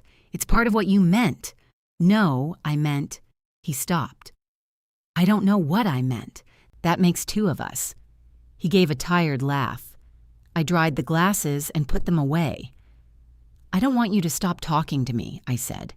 I want you to call when something good happens too, or when nothing happens. I want to know you without being the emergency exit. I called about my first day. You sent a picture. I was trying to give you space. I know. You can't tell me to leave you alone and then be hurt when I leave you alone. I never asked you to leave me alone. You canceled everything. I canceled the work. You canceled the relationship. That's not fair." "No," I said. "It isn't entirely fair." The admission quieted both of us. "We're bad at this," Julian said. "We haven't practiced. What happens now?" "I don't know." "Consistency," he said, with less bitterness than before. "Yes." "What does that actually look like?" "I think you call me when you don't need a meal, an answer, or someone to agree with you. And you answer. If I'm home, you're usually home. Not as much anymore. Where are you going?" "The movies." "Renee's." "Sometimes pie." "Pie?" "With Celia from work. You hate going out late." "Apparently, I hate staying home more." He absorbed that in silence. "I should let you go," he said. "You don't have to." "No, Paige is waiting. Then you should talk to her." "I know." "Julian?" "Yeah? Don't make her compete with me." He did not answer immediately. "Same goes for you," he said. After we hung up, I washed the cereal bowl I had abandoned on the coffee table. The house was quiet, but not empty in the same way it had been after graduation. Paige had sat at my kitchen table. Julian had asked me a question I had answered badly and honestly. Nothing was repaired. At least something had moved. Douglas called me the following Saturday. I nearly did not recognize his voice. In all the years I had known him, he had contacted me directly only to ask what time a dinner started or whether I needed ice. "Evelyn," he said, "do you have time for coffee? Now?" "Not this minute." That sounded alarming. I meant sometime. "Is Marlene all right?" "She's fine." "Paige?" "Also fine, as far as she tells me." "Julian?" "Employed and breathing." "Then why do you sound like you're reading from a card?" He chuckled. "Because I've never asked you for coffee." We met at a diner near his office on Monday evening. Douglas arrived in a navy blazer even though it was 83 degrees. He ordered black coffee, then poured enough cream into it to turn it beige. "I don't actually like black coffee," he said when he caught me watching. "Then why order it?" "Habit." "That's a bleak answer." He smiled. Without Marlene beside him, Douglas seemed less certain where to place his hands. He folded and unfolded the paper sleeve from his straw until it became a damp white ribbon. "I heard what Paige said at graduation," he began. I waited. I should have said something. "Yes." His eyebrows rose. Perhaps he expected me to help him reach the apology more gently. He nodded. "I should have. Why didn't you?" "The same reason Julian didn't, I suppose. It was a happy day. I didn't want to embarrass her." "Did you believe her?" "No." The answer came quickly enough that I trusted it. "Then why did you stand in the parent picture?" "Because the photographer told me to." He said, "Now, just the parents." Douglas looked out the window toward the parking lot. "Yes," he said. The waitress refilled our cups. We waited until she left. "I liked it," he admitted, standing there. I stirred my coffee, though I had not added anything. "I never had a son," he said. "That sounds like a foolish excuse." "It isn't an excuse. No, just context." He had 2 adult daughters, Paige and Claire. I had seen him love them without hesitation. I had also watched him brighten whenever Julian asked about tools, cars, investments, or any of the subjects Douglas considered masculine territory. "Julian called me sir for the first year," he said, even after I asked him not to. Then one day, he called me Doug. I remember telling Marlene about it. "I remember when he started calling you Dad." Douglas looked surprised. "He called me afterward," I said. "He wanted to know if I thought it was strange." "What did you say?" "That love wasn't a pie. Him giving you some didn't leave less for me. Did you believe that?" "I wanted to." He smiled sadly. "So did I." I looked at him. When Paige said we raised him, Douglas continued, "I knew it was too much. But for a moment it felt good. He was standing there in that gown, and I thought about the guest suite, the tuition loan, all the people I introduced him to. I thought, we did help make this happen. You did. And then I saw you holding my sunglasses. I looked down at my coffee. I should have taken them from you. It wasn't about the sunglasses. No, but they're what I remember. The ordinary humiliations were always the sharpest. Nobody wrote songs about holding another person's accessories while they claimed your place. Did Marlene send you? I asked. Absolutely not. She thinks this conversation is a terrible idea. Why? She believes private guilt should remain private if sharing it creates additional scheduling problems. I laughed. Douglas smiled. She also believes you're being stubborn. She's right. So is Paige. She's stubborn too. I know. I paid for orthodontia. The waitress brought a slice of pecan pie neither of us remembered ordering. Douglas said he had asked for it while I was looking at the menu. We shared it. Why did you want to meet? I asked. He put down his fork. Julian called me yesterday. For advice? He wanted to know whether I ever felt used by him. My chest tightened. What did you say? Yes. I had not expected that. Douglas wiped a crumb from the table with one finger. He calls you when he thinks he's failing. He calls me when he wants to succeed. That sounds efficient. It isn't a relationship. I thought of the flowers leaning toward Julian's empty chair. Did you tell him that? I said I enjoyed being needed. It made me feel important. Then I got angry when I realized he mostly asked about me before requesting something. He does ask about your golf game. I don't play golf as often as he thinks I do. He thinks you live on that course. I have a job.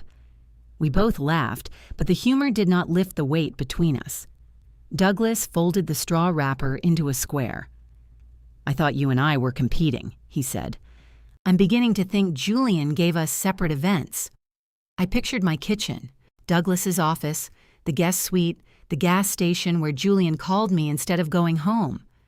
What about Marlene? I asked. He goes to her when he wants kindness without questions. That sounds nice. She would prefer questions. And Paige? Douglas looked at me. He goes to Paige when he wants his life to move forward. The answer explained too much. We finished the pie in silence. Outside, Douglas walked me to my car.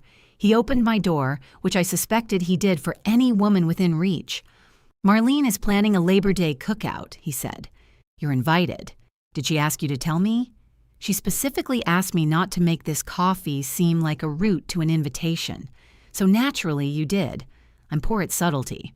I've noticed. He put his hands in his pockets. Come if you want to come. Don't bring anything. Did Julian tell you to say that? No. I did learn a few things from the birthday dinner. I smiled. As I got into the car, Douglas touched the top of the door. For what it's worth, Evelyn, I'm sorry I stood in that picture. I looked at him. He did not explain Paige, praise his own intentions, or ask when Sunday dinners would return. Thank you, I said. Driving home, I thought his apology should have made me feel vindicated. Instead, it made me sad. The man who had stepped into my place understood what he had done before my son did. At home, a voicemail from Julian waited. Hey, Ma. Nothing's wrong. I don't need anything. I'm calling because you said to call when nothing happens. He paused. It turns out nothing is hard to describe. I had a sandwich. The clinic copier jammed. Paige says hello, though she's in the other room and didn't actually say that. Another pause. Call me back if you want. I listened to it twice before dialing. When he answered, I said, What kind of sandwich? And for 23 minutes, neither of us asked the other to solve anything. The sandwich had been turkey, provolone, mustard, and too many onions. Too many according to whom? I asked. Everyone who had to speak to me afterward. Did you enjoy it? Yes. Then other people's suffering was the price. That's a very dark philosophy for lunch. We talked about the copier. We talked about a hummingbird feeder that had appeared outside the clinic window, and the argument among the staff over whether the red liquid inside it was safe. Julian told me Paige had bought a new lamp for their living room. I told him Renee had made rice so sticky we could have used it to repair the garage. Nothing happened. It was one of the best conversations we had ever had.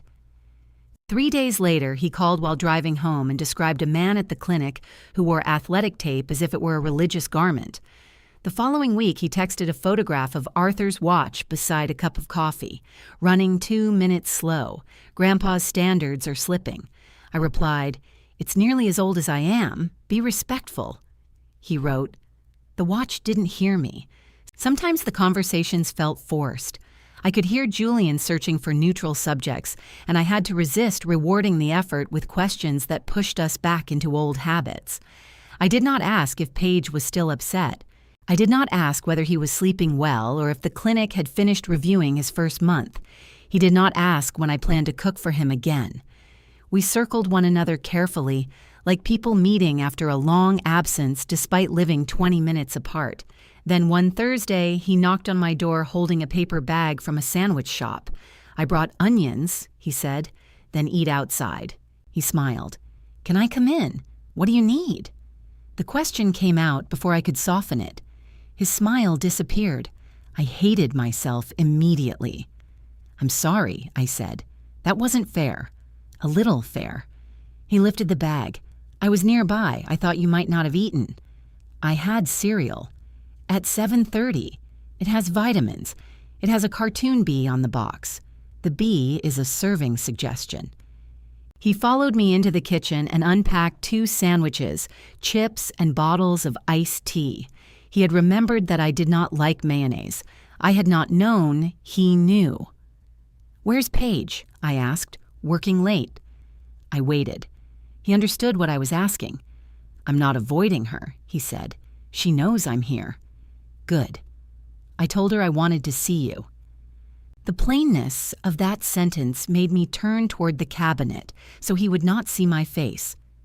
We ate at the kitchen table.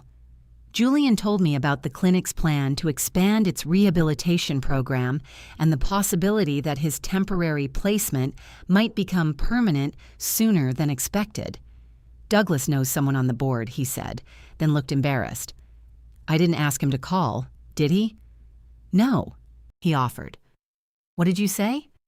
"I said I wanted to get it based on my work." "That sounds reasonable." He looked disappointed. "He likes opening doors. I know, I'm trying to learn how to knock on my own." He crumpled his sandwich wrapper. "Did he tell you we had coffee?" I asked. "Yes." "Were you angry?" "At first. And now? Now I'm wondering how many separate versions of me exist. At least 4? That's reassuring. There's the version you are with Paige, the version you are with me, the version you are with her parents, and the version who eats too many onions. The onion version is the truest." I smiled. Julian looked toward the refrigerator photograph of himself in the paper chef's hat. "Did I really make you feel like I only wanted you when I needed something?" "Yes." He nodded slowly. "I didn't know. I didn't tell you. You canceled brunch." "Eventually." He rubbed the watch band. "I miss Sunday dinner. I miss parts of it." "Which parts?" "You walking in without knocking. Complaining about the same chair every week and refusing to sit in another one. Pretending you didn't like my peach cobbler so you could take half of it home. I never pretended I didn't like it. You said it was surprisingly acceptable. That's praise. I don't miss the shopping, cleaning, cooking, and packing leftovers while everyone else watched television. I helped.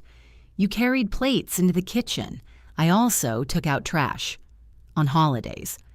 Trash is heavier on holidays. The conversation stayed light, but neither of us mistook it for meaningless. When he left, he took his own trash and mine. Labor Day arrived hot enough to soften the plastic lawn chairs in Douglas and Marlene's backyard. I brought nothing.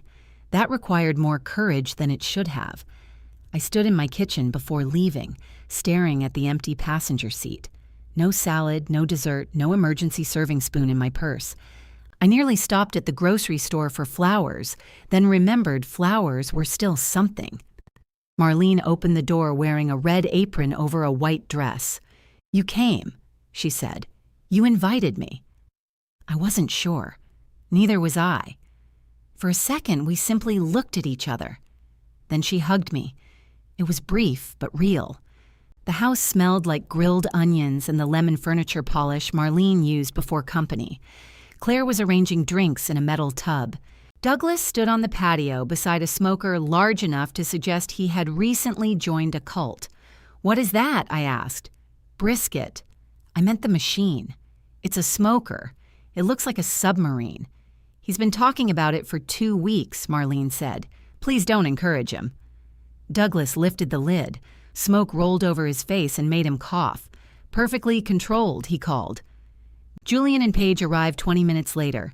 Julian came through the gate carrying a bag of ice in each hand. Paige balanced a bakery box against one hip. I brought dessert, she said to me. I can see that. Lemon cake? With coconut? Absolutely not. Her smile was small, but it reached her eyes. She had taken the silver earrings off that morning, judging by the faint marks in her ears, and put them on for the cookout. I noticed. I did not mention it. Marlene put everyone to work within minutes. Claire sliced tomatoes. Julian filled coolers. Paige arranged napkins. Douglas continued producing smoke. I stood near the kitchen island, unsure what to do with my hands. Marlene came in carrying a bowl of potato salad and automatically pushed it toward me. Can you finish this? It needs salt, pepper, mustard, and maybe more eggs. I reached for it. Then she pulled it back. No, she said. What? I invited you. I didn't hire you. That salad needs help. It does. Possibly legal help. I'll manage. She set the bowl on the counter and added mustard without measuring. Too much came out. We both watched the yellow puddle spread. Don't say it, she warned. I didn't say anything. You have a very audible face. She stirred furiously. I went outside. That was harder than fixing the salad. At lunch, the potato salad tasted mostly of mustard. No one complained. Douglas's brisket was excellent, which disappointed Renee when I told her later because she had been hoping for a story involving fire. We sat at 2 long tables beneath striped umbrellas. I was between Claire and one of Douglas's brothers. Julian sat across from me beside Paige. The conversation moved from work to vacations to the strange number of people buying decorative chickens for their kitchens. Nobody mentioned graduation. Halfway through lunch, Douglas tapped his glass with a fork. I'm not making a speech, he announced. Then put down the fork, Marlene said. I'm making a brief acknowledgement. That's a speech wearing shorts. Douglas ignored her. Julian received excellent news Friday. The clinic is offering him a permanent position. Everyone reacted at once. Marlene clapped. Claire leaned across the table to hug him. Paige kissed his cheek. I stared at my son. You didn't tell me, I said. I found out Friday afternoon. You called me Saturday. We talked about hummingbirds. The hummingbirds could have waited. He smiled, but I saw caution in his eyes. I wanted to tell everyone together. Douglas lifted his glass. The man did it on his own merits. The wording was deliberate. His gaze met mine for only a moment. Julian's face reddened. To Julian, Douglas said. We raised our glasses. I was proud enough to feel it in my teeth. I wanted to stand, circle the table, hold Julian's face in my hands, and tell everyone about the time he had almost quit during his second clinical rotation. I stayed in my chair. Congratulations, I said. Thank you, Ma. The hurt was still there. He had known for more than a day and not told me. But perhaps this was part of him learning not to bring me every fear before it became news. Perhaps he needed one achievement that did not arrive wrapped in the story of how close he came to failing. After lunch, Claire insisted on a photograph. Everybody by the fence, she ordered. The light is better. I began gathering paper plates. Leave those, Paige said.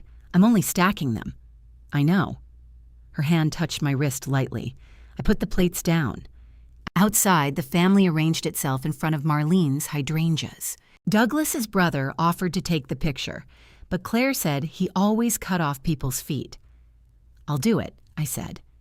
Julian looked at me. No, he said. The word was gentle. He took the phone from my hand and gave it to Douglas's brother. Please try to include our shoes, Julian told him. Then he moved beside me. Not dramatically. No announcement. He simply stood on my right and placed one arm around my shoulders. Paige came to his other side. Her parents stood beside her. Claire squeezed in near Marlene. The phone lifted. At the last second, Douglas's brother tilted it sideways and said, Wait, which button? Everyone groaned. I laughed against Julian's shoulder. The picture, when we saw it, was slightly crooked. Douglas had one eye closed. Claire's hand blurred in front of Marlene's dress. Julian was looking at the camera, but I was looking at him. Paige posted it in the family group that evening. No caption. I saved it to my phone. The next week, Julian called twice about nothing. On Saturday, he stopped by with coffee and stayed 40 minutes. He did not bring flowers. He did not mention Sunday dinner. When he was leaving, I said, "You can stay for lunch if you want." He looked surprised. "What are you having?" "Cereal. The bee again? It's very persuasive." He hesitated, then shook his head. "I told Paige I'd be home." "Good." At the door, he kissed my cheek. "I'll call you," he said. "You don't have to promise every time." "I know." After he left, I stood in the kitchen holding 2 empty coffee cups. I had wanted consistency. I had imagined it arriving as apologies, recognition, a clear correction of what happened beside the fountain. Instead, it arrived as onions, copier stories, and a son who came for coffee and left before he needed rescuing. It was smaller than justice. It was also harder to dismiss. The following Thursday, Julian canceled coffee. Paige had received difficult news at work, not disastrous, he said, but enough that she did not want to be alone. He offered to come another night. I stared at his message and felt the old jealousy rise before I could reason with it. He had chosen his wife. That was exactly what I had told him to do, and some ancient part of me still wanted credit for losing. No problem. "Take care of Paige," I wrote. He responded with a heart. I put my phone down and discovered I had already taken 2 mugs from the cabinet. For years, I had complained that Julian leaned on me too much. Now I had to learn not to feel rejected when he stood without me. Boundaries were inconvenient that way. They required me to change, too. I made 1 cup of coffee and took it to the porch. A neighbor walked her elderly beagle past the house. The beagle stopped in front of my mailbox and refused to continue. She coaxed him with kind words, stern words, and finally a piece of cheese from a plastic bag. "I saw that," I called. "He has low blood sugar," she said. The dog looked at me with the calm confidence of a lifelong criminal. My phone rang. It was Paige. "Hello?" "Hi." She paused. "Julian said he canceled on you." "He did. I told him he didn't have to. He wanted to stay with you." Another pause. "I know," she said. Her voice sounded different. No sharp edges, no preparation for argument. "Is everything all right?" I asked. "It will be." I waited. "Could I come see you Sunday?" she asked. Alone. The last time Paige came alone, she brought casserole dishes and questions about my private conversations with her husband. "Yes," I said. "What time? Maybe 2?" "2 is fine, okay." Neither of us knew how to end the call. "Do you want me to bring anything?" she asked. The question almost made me laugh. "No," I said, "just come." Sunday morning, I cleaned the house. I told myself I would have cleaned anyway, but I dusted the top of the refrigerator, which was not part of any normal person's routine. I bought coffee cake, then became angry at myself and put it in the freezer. At 1:30, I caught myself setting 2 cups and saucers on a tray. I left the cups. I put away the tray. Paige arrived at 2:03 carrying nothing. That was the first sign she had understood. She wore jeans, a soft gray sweater, and the silver earrings. Her hair was down. Without work clothes or a family occasion to armor her, she looked younger than 37 and much more tired. "Coffee?" I asked. "Please." We sat in the living room. I took my chair. Paige sat on the sofa, but closer to the end nearest me than she and Julian had sat after brunch was canceled. She held the coffee with both hands. "I've been practicing this," she said. "That sounds ominous. It probably is." I kept quiet. She looked at the mantel where the crooked Labor Day photograph now stood in a plain wooden frame. I had printed it at the pharmacy. Douglas still had one eye closed. Julian's arm was around me, and I was looking at him instead of the camera. "I like that picture," she said. "So do I." We took a lot of pictures at graduation. Yes. I went through them last week. I did not ask why. "There are 27 pictures before you're in one," she said. I counted. The number hurt more than I expected. I didn't know that, I said. I did. I looked at her. Not the exact number, she said, but I knew you weren't in them. I kept arranging everyone. I kept asking for different combinations. I remember, I wanted pictures of my parents with Julian.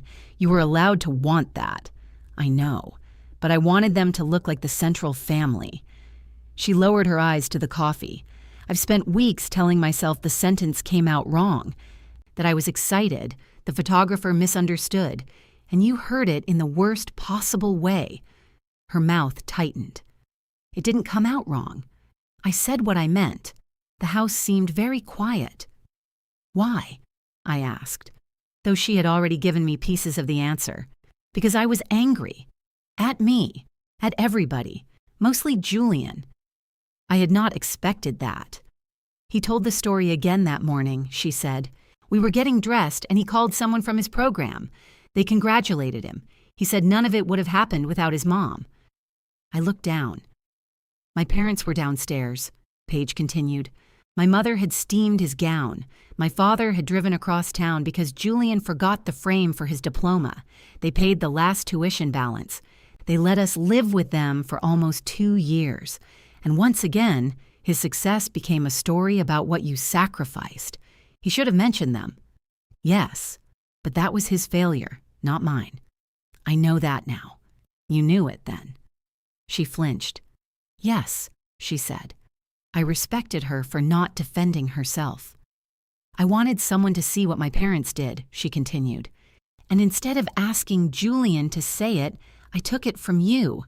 I made you smaller so they would look bigger. Her voice shook on the final word. I set my coffee on the side table. I'm sorry, Evelyn. She looked directly at me. Not for the wording. Not because you misunderstood. I'm sorry I erased you on purpose and made your son participate in it. I knew he wouldn't correct me in front of everyone. I used that. The apology entered the room without asking me to make it comfortable. My first impulse was to say, it's all right. It was not all right. My second was to make her suffer longer. That would not make it right either. Thank you, I said. Paige nodded. Tears had gathered in her eyes, but none fell. I'm not asking you to forgive me today.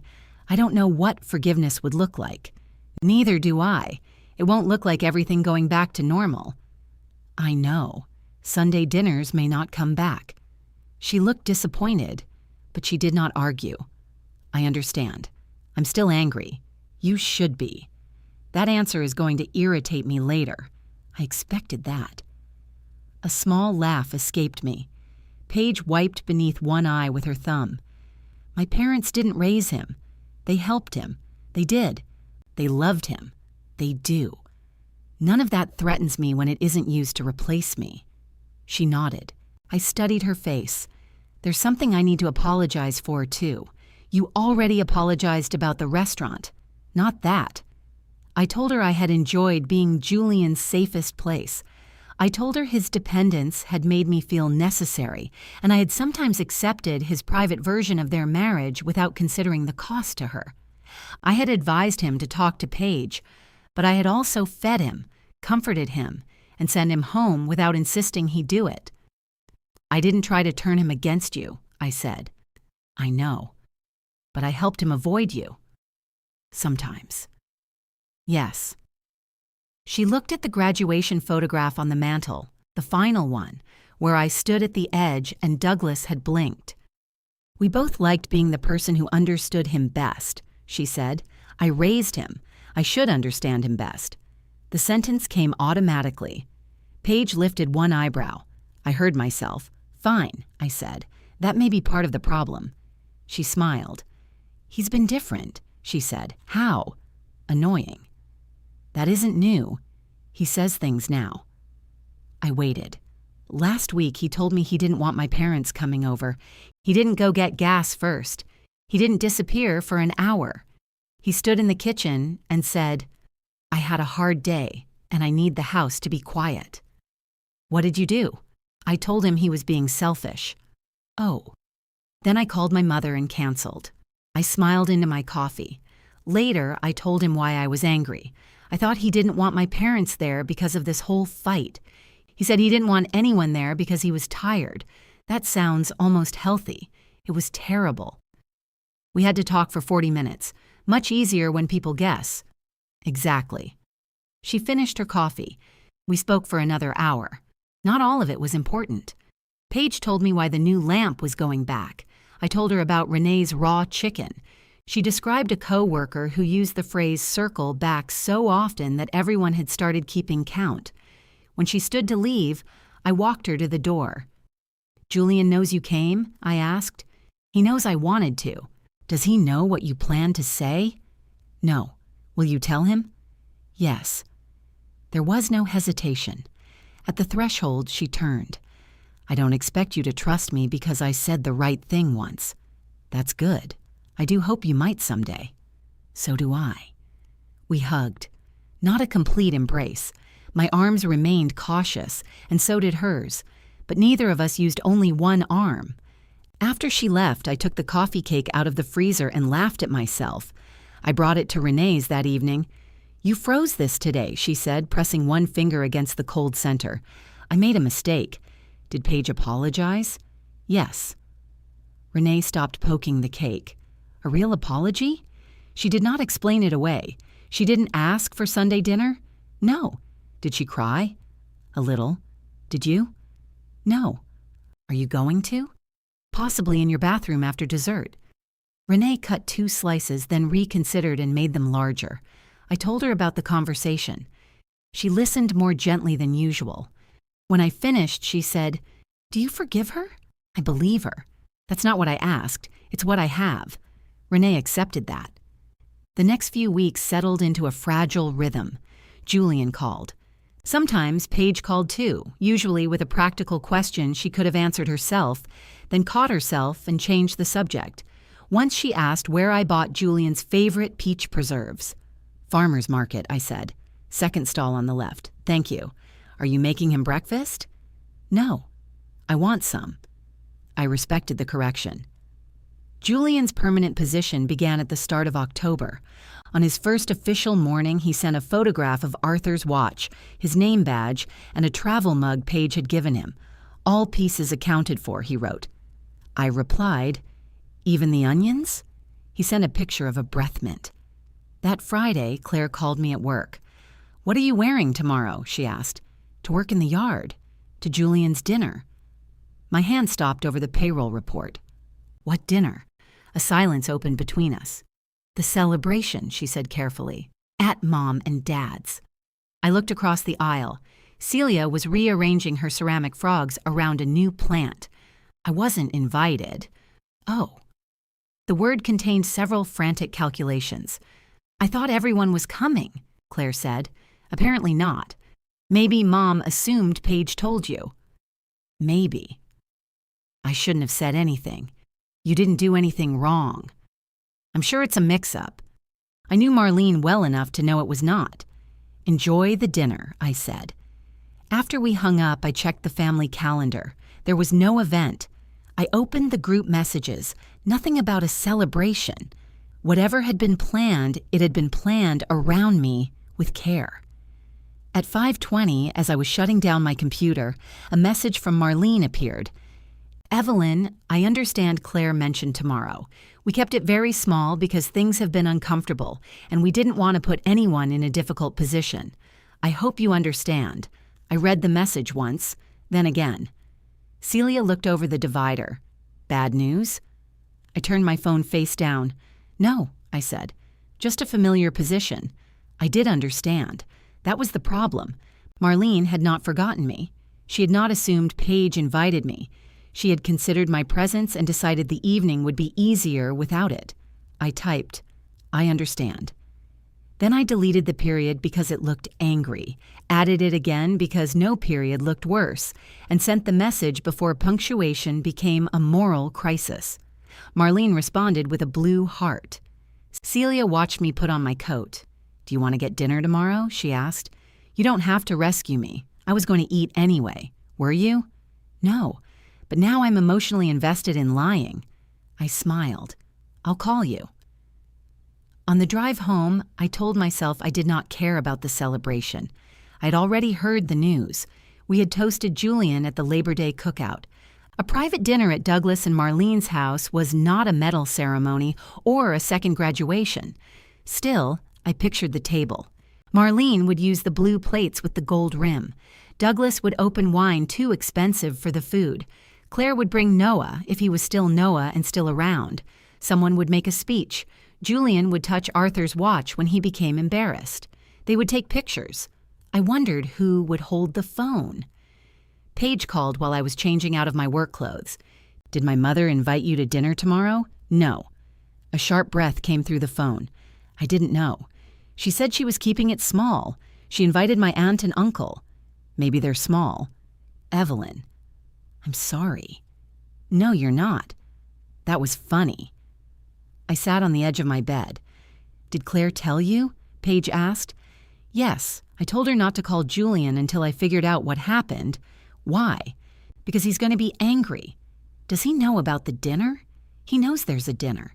He thinks you're coming. That hurt in a new direction." "Your mother said she didn't want to put anyone in a difficult position," I said. "She means herself." "Probably." "I'm calling her." "Paige, don't get me invited now." "What?" "I don't want an invitation because everyone discovered I know I was excluded. You should have been invited from the beginning." "Yes." "So I'm supposed to let her do this? You decide what you're supposed to do. I'm telling you I won't come. Even if she apologizes?" "Yes." There was a pause. "Are you sure this isn't you wanting her to feel the consequence?" Paige asked. The question was fair because of the birthday dinner. "I want her to understand the consequence," I said. "But I also don't want to sit at that table wondering whether everyone wishes I had stayed home. She won't understand the difference. I can't help that." Paige was quiet. "I'm sorry," she said. "You didn't plan it. I should have asked. You believed I was invited. I should have made sure." I looked at my reflection in the dresser mirror. The familiar temptation appeared to tell her none of it mattered and relieve her of the discomfort she was willing to feel. "Next time, make sure," I said. "I will." Julian called 17 minutes later. His voice was controlled, which meant Paige had already told him, and he had spent at least 10 of those minutes becoming more angry. "Did Mom tell you not to come tomorrow?" "Marlene told me the dinner was small because things have been uncomfortable. That isn't what I asked." "No." "She didn't tell me not to come. She simply never invited me. I thought Paige invited you. She didn't know I wasn't included. Why didn't you say anything? When? When I told you about the position? When we talked Wednesday? Anytime. I learned today." "And you weren't going to tell me?" "It wasn't my invitation to manage." He made a frustrated sound. "You knew I'd want you there. I hoped. I do."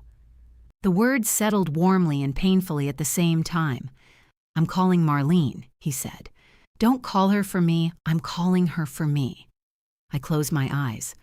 "What do you want?" he asked. "Do you want to come?" "No." "Because you're angry?" "Partly. Mostly because I don't want to be added after someone gets caught leaving me out." He did not argue. "Okay," he said. "Okay, I'm not going either." I stood. "Julian, don't do that because of me." "I'm not. It sounds exactly like you are. I'm doing it because I don't want to celebrate my job at a family dinner where my mother was deliberately excluded." The sentence was simple. No speech, no photograph, no one nearby to approve. My eyes filled before he finished saying it. "They helped you get there," I said. "So did you. You can honor them without me. I can. I don't want to honor this choice." I sat again. "Your mother-in-law will blame me. She'll blame me after I speak to her. She may still blame me. Then she'll be wrong." He said it without asking me to reassure him. "What will Paige do?" I asked.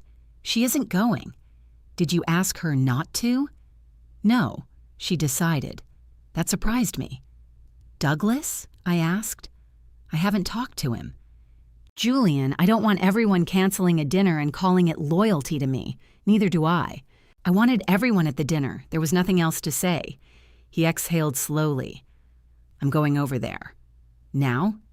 Yes. Why not call? Because I've spent too much time having difficult conversations from parking lots. Despite everything, I laughed. I'll call you later, he said. You don't have to report back. I know. After we hung up, I walked through the house without purpose. I opened the refrigerator, closed it, folded a blanket that was already folded, and finally sat on the porch. The neighbor's beagle stopped by my mailbox again. This time, she had brought cheese in advance. Enabler, I called. He has boundaries, she answered. I laughed so hard the dog looked offended. Julian did not call that night. The next morning, I woke to 3 messages. Douglas, I'm sorry about the dinner. I didn't know Evelyn wasn't included until last night. Claire, Mom canceled tonight. She says she has a migraine. She does not have a migraine. Marlene, I hope you're satisfied. I read the last one while standing barefoot in the kitchen. Anger arrived fast, but beneath it was something sadder. Marlene had been thoughtful with me for years. She remembered what tea I liked. She mailed cards. She had invited me to holiday dinners even before Julian and Paige married. She had also stepped into the parents' photograph and accepted a version of the family where I was useful but peripheral. Both women were real. I wrote, I'm not satisfied. I didn't ask Julian or Paige to cancel. Her reply came immediately. But you knew they would. I called her. She answered without saying hello. I did not know, I said. You knew perfectly well what would happen once Claire told you. I told Paige not to get me invited. I told Julian not to stay away because of me. How noble. Don't do that. Do what? Point out that you've somehow turned every member of my family into your defender. Douglas apologized because he wanted to. My husband met you behind my back. He asked me for coffee, to discuss our children's marriage, to discuss his own behavior.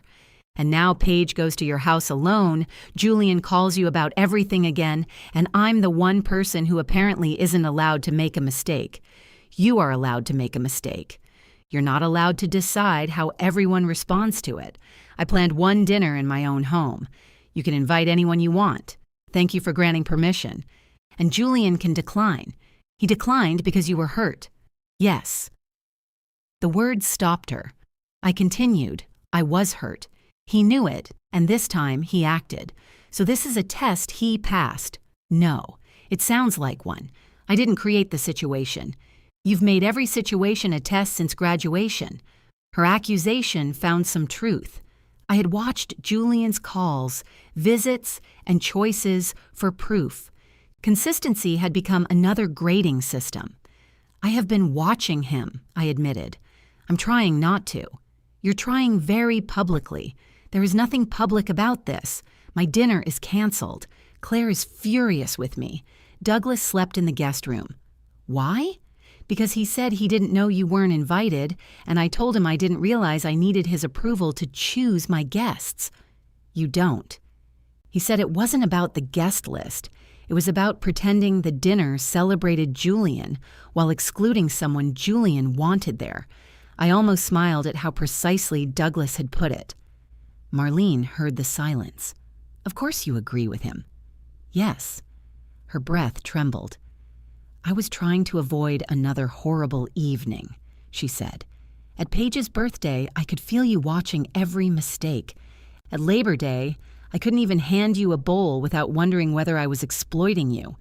I didn't want to spend the entire dinner afraid that asking you to pass the salt would become evidence. The anger left her voice, and mine weakened with it. You could have talked to me, I said. You could have talked to me before canceling brunch. Yes. She was quiet. I'm sorry I made the birthday dinner worse, I said. I told Paige that. I know. She told me. I would have come tomorrow if you had invited me from the beginning. I know that now. But I'm not wrong for refusing the late invitation. No, she said bitterly. You're never wrong anymore. You're boundaried.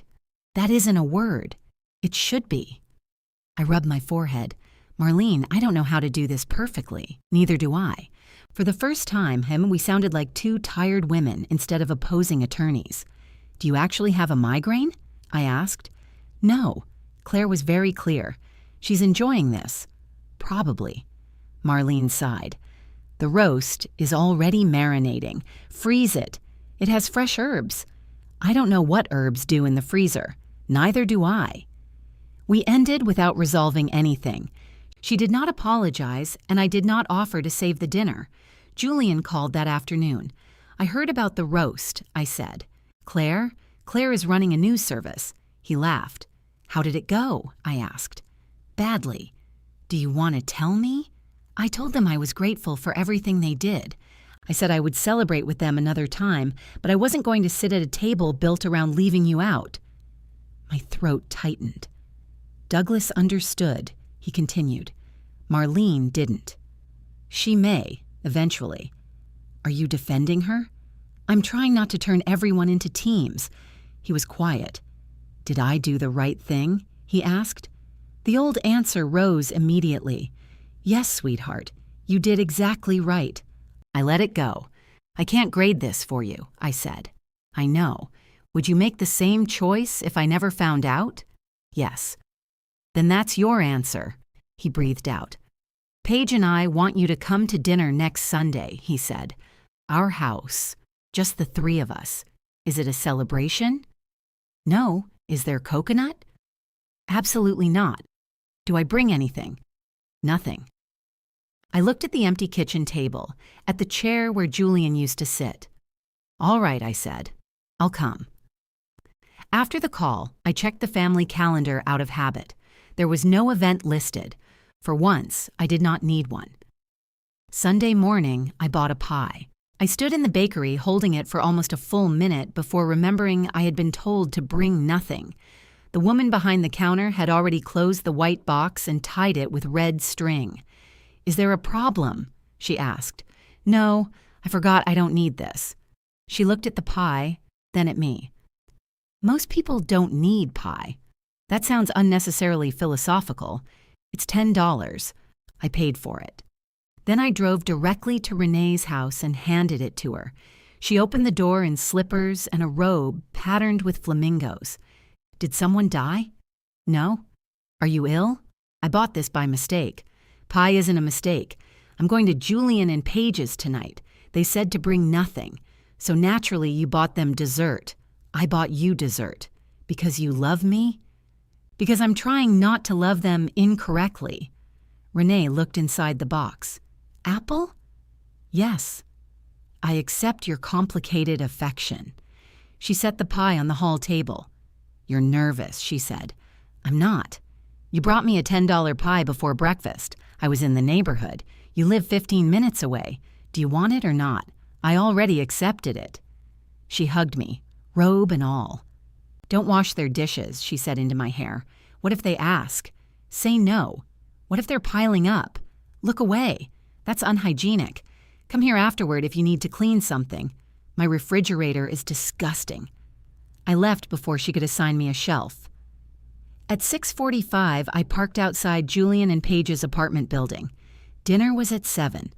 I had allowed 15 minutes for traffic, then driven too fast because I hated arriving late. I stayed in the car until 6:57. My hands felt strangely empty without a dish, bag, bottle, or wrapped gift. I checked the passenger seat twice as if responsibility might have fallen beneath it. When I reached their door, I smelled garlic and something slightly burned.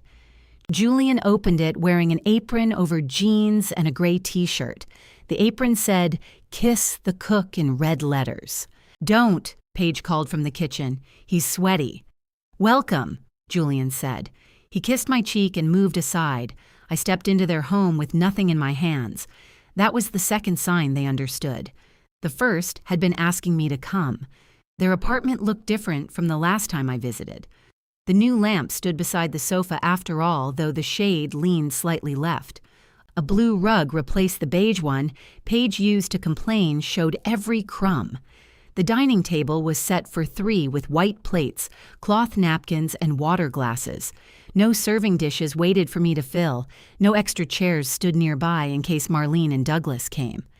"Where do I put my purse?" I asked. Anywhere, Julian said.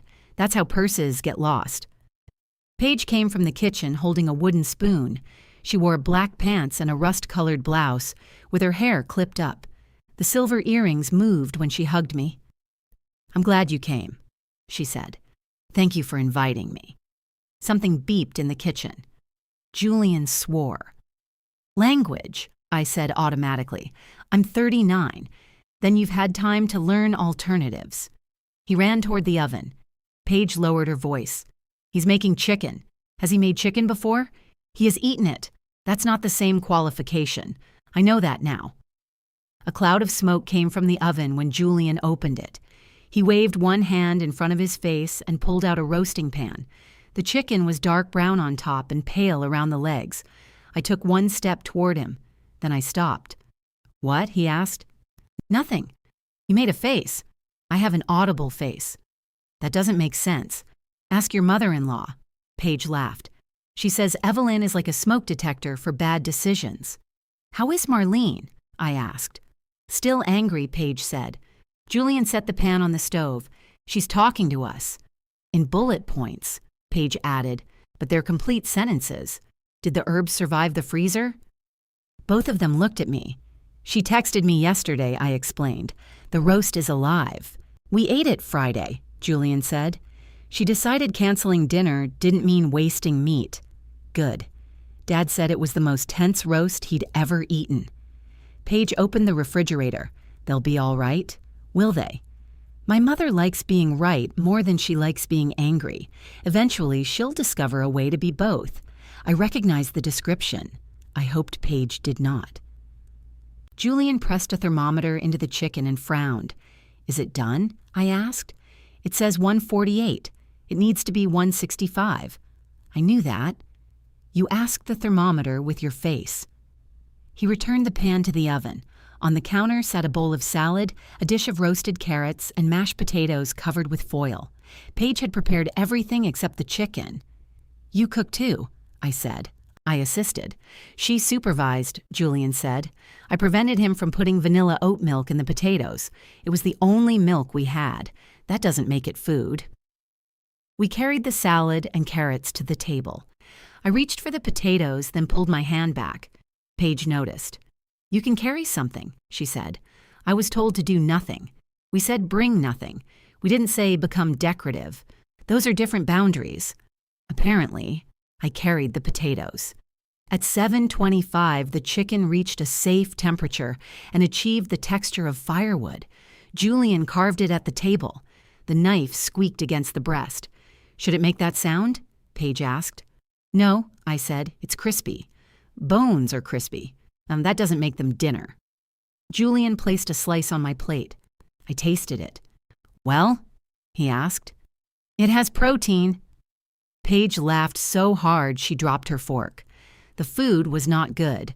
The carrots were sweet enough for dessert. The potatoes had cooled in the delay, and the chicken required repeated drinks of water. No one apologized for it. No one asked how I would have cooked it. We ate. At first, the conversation stayed safe. Celia's ceramic frogs, Renee's beagle conspiracy theory, the clinic's ongoing hummingbird debate. Paige told me the coworker who said Circle Back had used it 14 times in one meeting, breaking the office record. Then Julian put down his fork. "I need to say something." Paige looked at him. They had planned this part. I could tell from the way she folded her napkin, but did not look surprised. "You don't have to make a speech," I said. "I'm not. Douglas says that, too." "This isn't a speech." He touched Arthur's watch, then lowered his hand deliberately. At graduation, when Paige said her parents raised me, I heard her. I know. I knew it was wrong. The room became still. I wasn't confused. I didn't freeze. I knew she had hurt you, and I knew I could correct it. Paige looked at her plate. Julian continued. I decided keeping the moment comfortable mattered more than telling the truth. I waited. I told myself I would talk to you later. But honestly, I thought you would absorb it. You always absorbed things. The word was perfect. Absorb. Not forgive. Not forget. Take in the injury so no one else had to step around it. I thought, because you knew I loved you, I didn't have to prove it in front of other people, he said. I thought private love excused public silence. My eyes burned. Then, when you canceled brunch, I was angry because you made your hurt inconvenient. I wanted you to accept my explanation, cook again, and let us feel like good people. Paige's hand moved across the table and rested near his. Not on it, near it. Julian looked at me. I'm sorry, Ma. Not because Paige didn't mean it. She did, and she has apologized for that. I'm sorry because I heard it and chose to let it stand. I made that choice. The apology I had wanted for months did not make me feel victorious. It made me remember him at the fountain, diploma in hand, thumb moving across his fingers. He had been a frightened man on the happiest day of his life, and he had protected the wrong thing. I believed he knew that now. Thank you, I said. He nodded. I'm not asking you to start dinner again, he said, or organize holidays, or fix things. This chicken supports that decision. He laughed, but his eyes filled. I mean it. I know. I don't want you to be useful enough to earn a place. I want you there because you're my mother. I know that too, do you? I'm learning. That was the truth. Being loved without being needed sounded beautiful until I had to trust it. Paige reached for her water. There's something else, I said. Julian's expression tightened. You were right about some things too. That isn't why I apologized. I know. Be quiet. He leaned back. I kept every version of you, I said. Every mistake, every restart, every night you came home. I turned them into stories about how strong we were together, and I didn't always notice when those stories made you feel trapped. Julian looked down. I was proud that you trusted me. I continued. I was also proud that I could still rescue you. I made being necessary a part of being your mother. That wasn't fair to you or Paige. You did rescue me, he said. Yes, you don't have to pretend you didn't. I'm not. But I don't have to keep you drowning so I can remain the person who knows how to pull you out. His face changed. Paige wiped beneath one eye. I'm sorry, I said. For the times I made your worst years your whole story. Julian's voice came rough. Thank you. No one spoke for a while. The chicken cooled between us. Finally, Paige said, Should we have dessert? What is it? I asked. Store-bought cheesecake. Good. I wanted to make one. Julian shook his head. I stopped her. Growth, I said. Paige carried the plates to the sink. I stood automatically. She pointed at my chair. No, I can help. You can sit. Are you going to leave them there all night? If necessary. Renee would have been proud. Julian brought out the cheesecake still in its plastic container.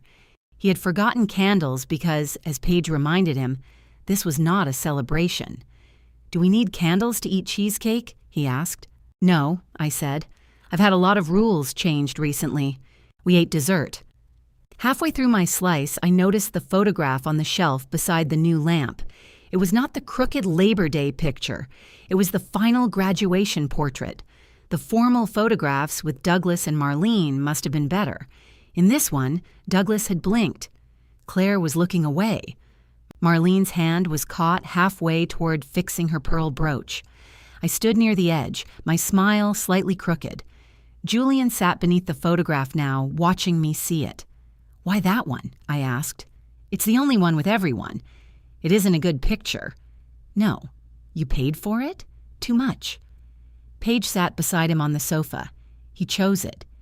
Julian rubbed his palm against his knee. I kept looking at where everybody stood, he said. My place at the edge seemed even clearer in the frame. You were beside me, he continued, but it doesn't look like I'm with you. It was one photograph. It was the whole day. I looked at him.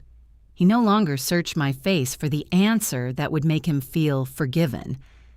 I should have moved toward you, he said. The room blurred for a moment. I set down my plate. You still can, I said. He nodded. But you'll have to keep doing it. I know. When I left, the dishes remained in the sink. Julian carried my purse to the door but did not place it over my shoulder. Paige packed one slice of cheesecake in a container, then asked whether I wanted it instead of assuming. I took it. Coffee Thursday? Julian asked. I'm seeing a movie with Celia. Friday? Renee is attempting fish. That sounds dangerous. It does. Saturday? Saturday works. He smiled. I'll come by. No flowers. Paige hugged me. Julian walked me to my car. The night was cool enough that I could see my breath. He stood beside the door while I found my keys. Arthur's watch caught the porch light. Drive safely, he said. I always do. You drove into a mailbox when I was 12. The mailbox was too close to the road. It was beside the driveway. It knows what it did. He laughed. I got into the car. Before closing the door, I looked back through the apartment window. The imperfect photograph stood beneath the leaning lamp. From the parking lot, I could not see where anyone was placed inside it, only that everyone was there.